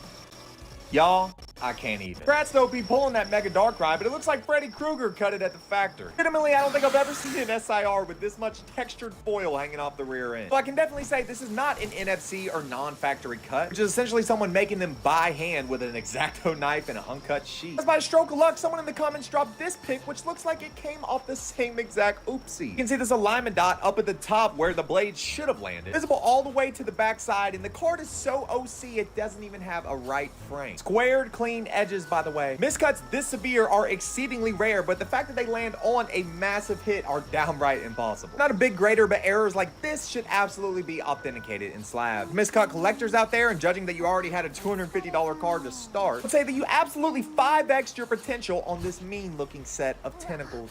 Y'all, I can't even. Congrats to OP pulling that Mega Darkrai, but it looks like Freddy Krueger cut it at the factory. Legitimately, I don't think I've ever seen an SIR with this much textured foil hanging off the rear end. So I can definitely say this is not an NFC or non-factory cut, which is essentially someone making them by hand with an X-Acto knife and an uncut. You know, for the longest time, I thought Love Disc evolved into Boribus, which evolved into Alomalola. La la la la la. They look related. Another one that I was a little confused by, Blacephalon looks like the final evolution of Elgium and Behium? Behium? This is actually one of the sickest Pokemon that they've released recently. I'd love to see it in a band with Obstagoon and 2 Toxtricities. Also, the amped up version is better. I think this is the only Pokemon in the VGC that has no weaknesses. Because of Levitate. Shroomish is cool, and it gets even cooler when it turns into Breloom, so I'm fine with it. You know, for the longest time, I thought Love Disc evolved into Boribus, which evolved into a...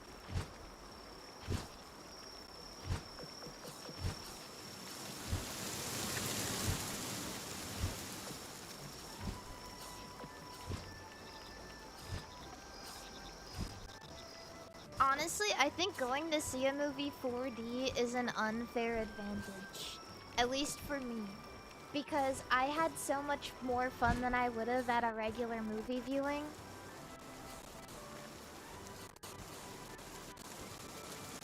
I got so... I'm too tired to argue with you. No, why are you tired? I'm tired. I took Wake up! Benadryl. I took Benadryl! See, is that the one?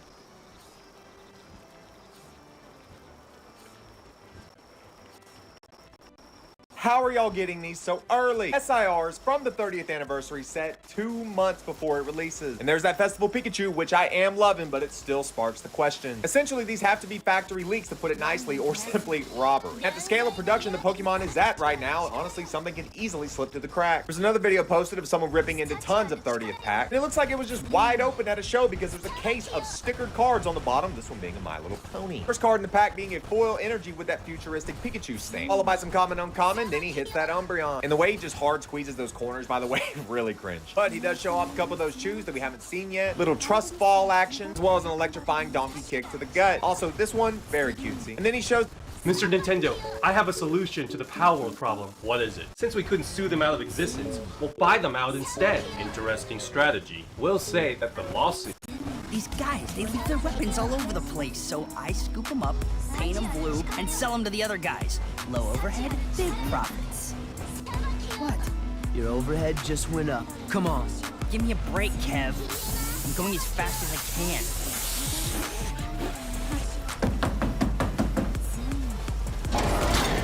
Here you are, gentlemen. The finest blasters money can buy.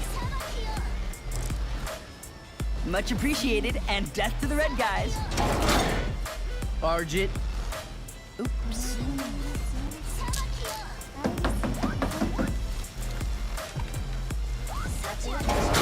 Here you go, my friends. Ooh, very nice, thank you. And death to the red, blue guys. These guys, they leave their weapons. What are the stickers you put on the box earlier, and why do you do that? Those are called temper seal. That way we can verify the boxes that they're ours. So you put the box in an acrylic, and then you do 3 stickers per box? That is correct. And they're serialized so we can keep track of them. That way you can photo match it or video match it. And you do a video of every side? Every single side. Do that with every box? Every single box if you buy it from us. Guaranteed with 100% money. Big ass turtle. Oh shit! Why that be flipped and everything? Why that be big as fuck? That be flattened. What do you guys think about these? These are kind of a cross between mangas, and like half of it's manga and half is like decorated thing and like the character. My first thoughts are I kind of like it. I like the detail in the background and the foreground character for these compared to One Piece stuff, but I don't know if I like it better. It's just like a different style. What do you guys think about these? You do 1,000 on that 151. Without the case, sir. Can I look at it? See how it's right? Everyone's talking about Mega Rayquaza, but nobody's talking about this. We know Delta Rain is the Mega Rayquaza set. Everyone expects the SIR to be the biggest chase, but the main set reveal just dropped something that changes everything. Pokemon revealed 3 brand new 2-part stadium cards.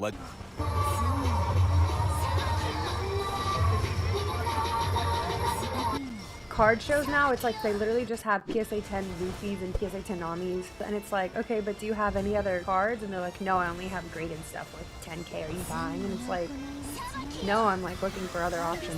Card shows now, it's like they literally just have PSA 10 Rufis.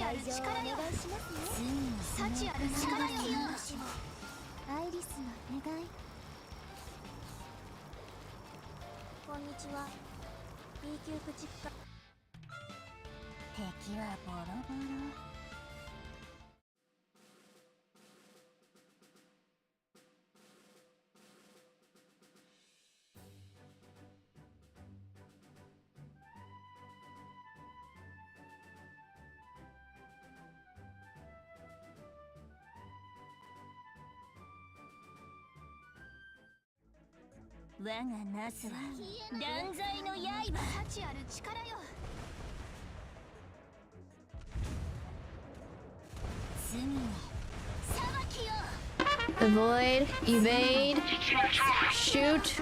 They don't have the time to be logging on to me. I'm scared of where is this big ship? Oh my god, it's right there. Okay, don't crash into it, Iris. Just keep a safe distance. Safe distance, Iris. Remember your safe distance COVID reps.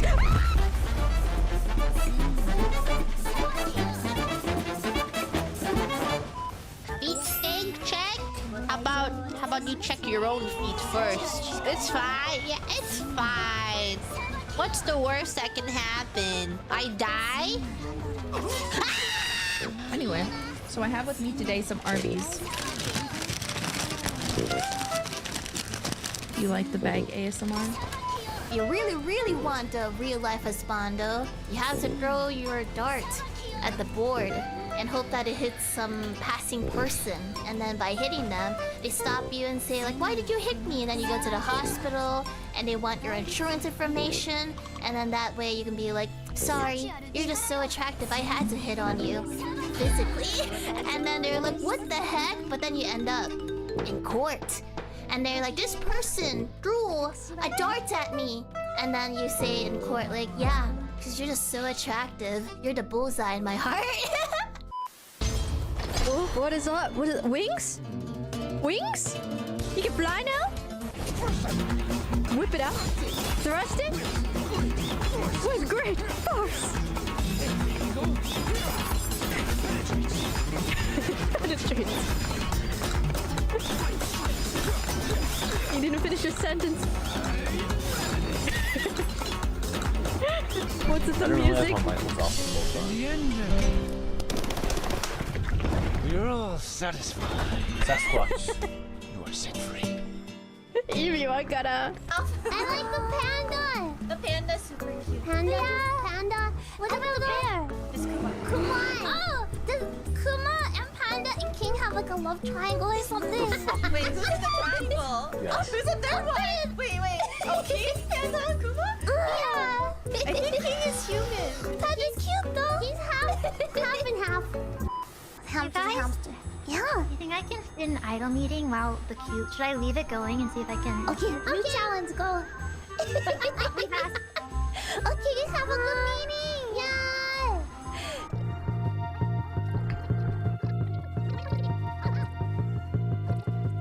They have a Stars in Fortnite update. I want to see it. Moving to play a ball. Right, this is such a long queue. Objective. Wait, how do I adjust the game volume on this thing? I just adjusted on my PC. Alright, I forgot that you can do that. Yeah. Tab out of the full screen and just go to your volume mixer and do your thing.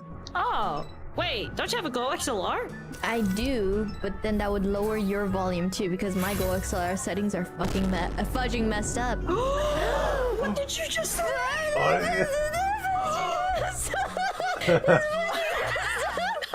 I would never know. I would never. It looks like there's some. What?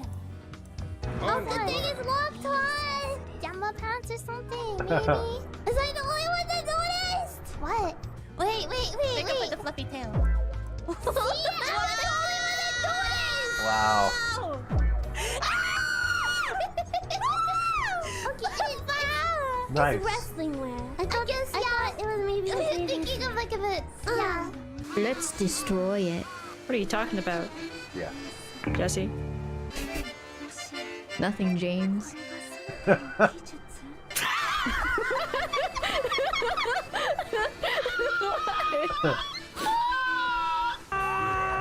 Get it?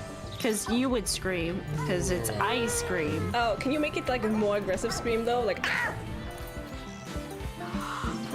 Really? Yeah. How aggressive? You know what? Make me proud. Wait. Fortnite is having an Art Night Enfield collab? Wonderful. Take it slow. It's like the screams that I would hear back during my childhood.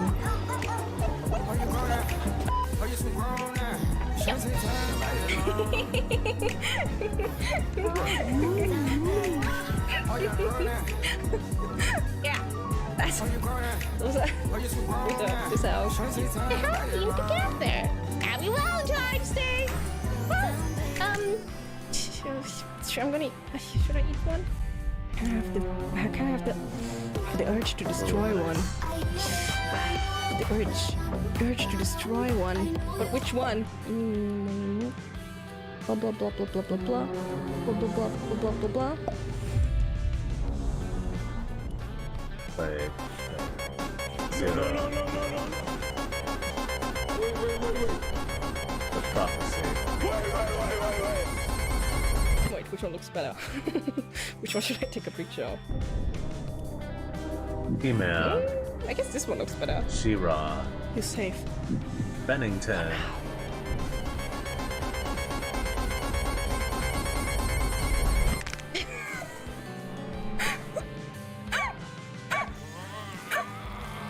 That was very cathartic. The Mandalorian is also back. My bad. Yeah, I'm gonna eat it. John Rogers. Vor. I like my sex like I like my four. No. Okay. Thank you. No, what, Tony? I just looked at four and mouth, Okay. Confused.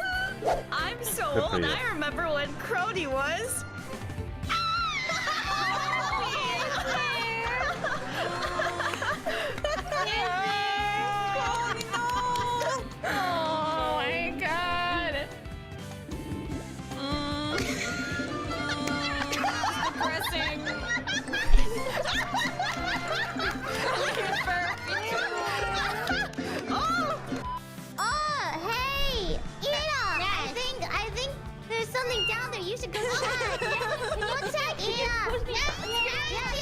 Damn, they're bullying their senpai.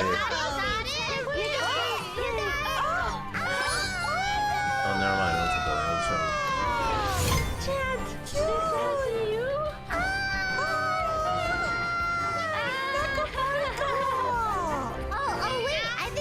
I see a thing. Wait, I see a thing. Let's see. I had to look you.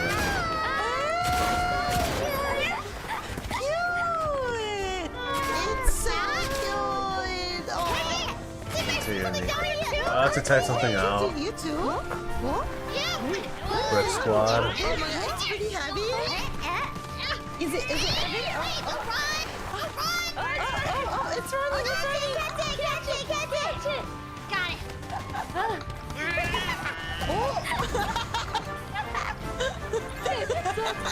On my screen, it's a little transparent because of the green screen. Treasure.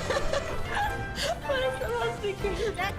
It's necessary. Something is biting me. What's going on here? Do I have something is biting my leg?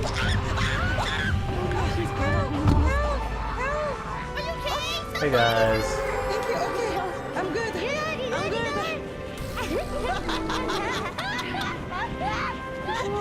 It's pretty heavy.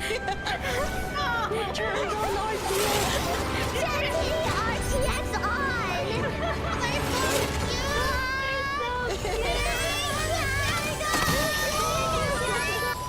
Okay, you guys are gonna have to help me. Oh, God! There was just this epic scene. I was just preparing to screenshot. My screenshot button is ready. Is that it? I told you! They're siblings, aren't they? They're siblings. I was just taking a screenshot because they're family, in case he wants like a family picture. Wait, they're married? What? Wait, are they married? Are they married, guys? Or they just happen to be like blondes next to each other? They're absolutely unrelated. Okay, so they're not married. Don't gaslight me in my hopes and dreams. Okay, can I come close to you? Yes. Okay, enough. Okay, closer. Okay, stop. Okay, closer. Stop. A little bit closer. Stop. A little bit more. A little bit more. A little bit more. A little bit more. A little bit more. A little more. Stop. Oh man. Maybe I'm good at milking. At what? Milking? Okay, let's try that one. I can't wait for these. Let's go. And get ready. Why do we have to face each other while I milking? need to milk you.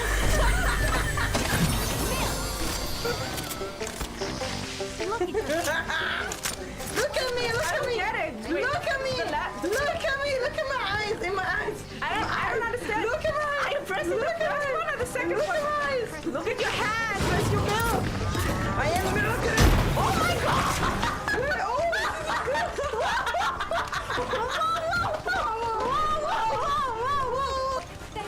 Oh, good job, Sissy. That's a lot of milk. That's a lot of milk. Feel the bowl. Okay, I see it already. Thank you for explaining it to me. You're welcome.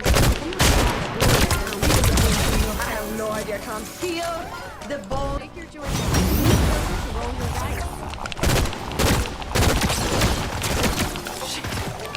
Doing it like that, Dora. Slower. Why are you re-rolling? I like it. How am I supposed to know what the other person has? Feel only the other person. Cheers. Cups open at the same time. Why are you laughing? Nothing. I don't know what's supposed to do. Nothing. Explain. Nothing. Do you feel me? Golden Is it grill. cute? What are you trying to say, Nana? Is it good?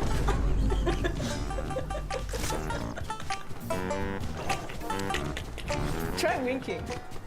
Yeah, it's really good.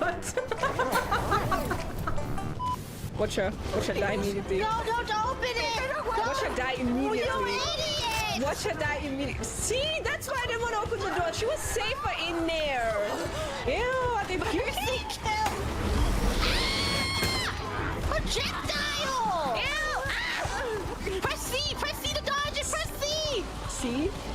Oh, I forgot about that.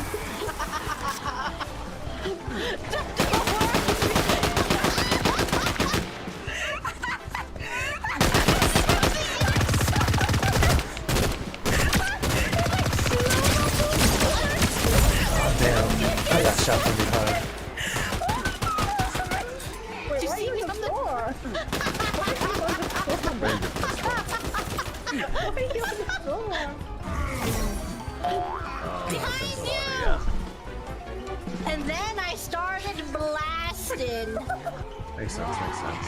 Okay, okay. Gun ranges. Alright. What if I make my windows smaller? See? Do you see this? Turn around, look at me. Are you looking at me? Wait, I'm looking at you.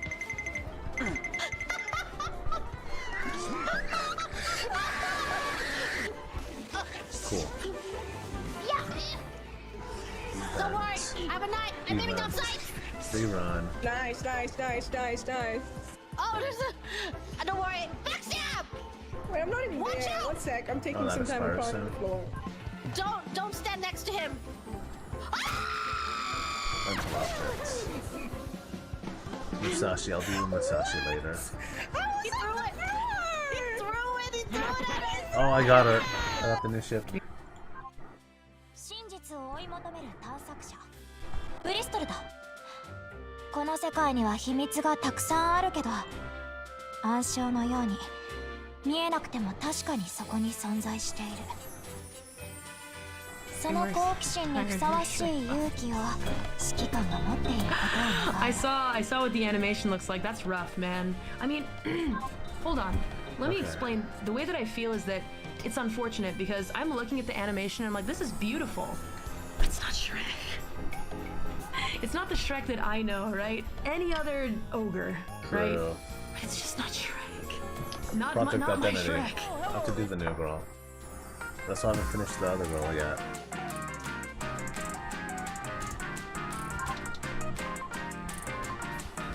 I lost pause. Okay, I'm gonna finish my dailies. Guess I'm done. I'm gonna log off now.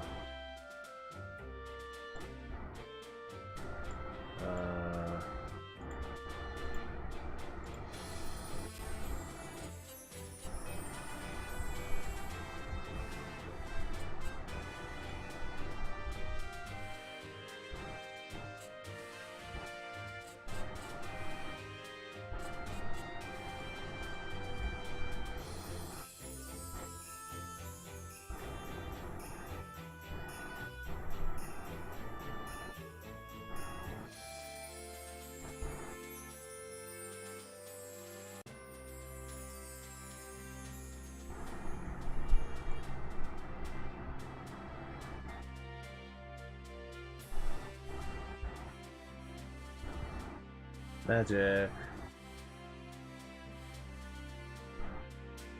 Guess I'll just end the stream.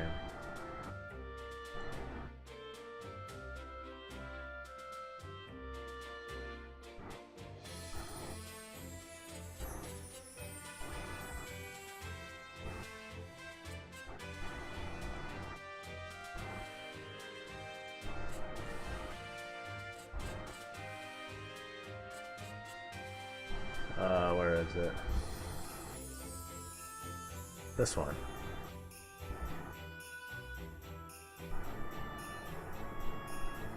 Cute. I was just gonna end the stream then.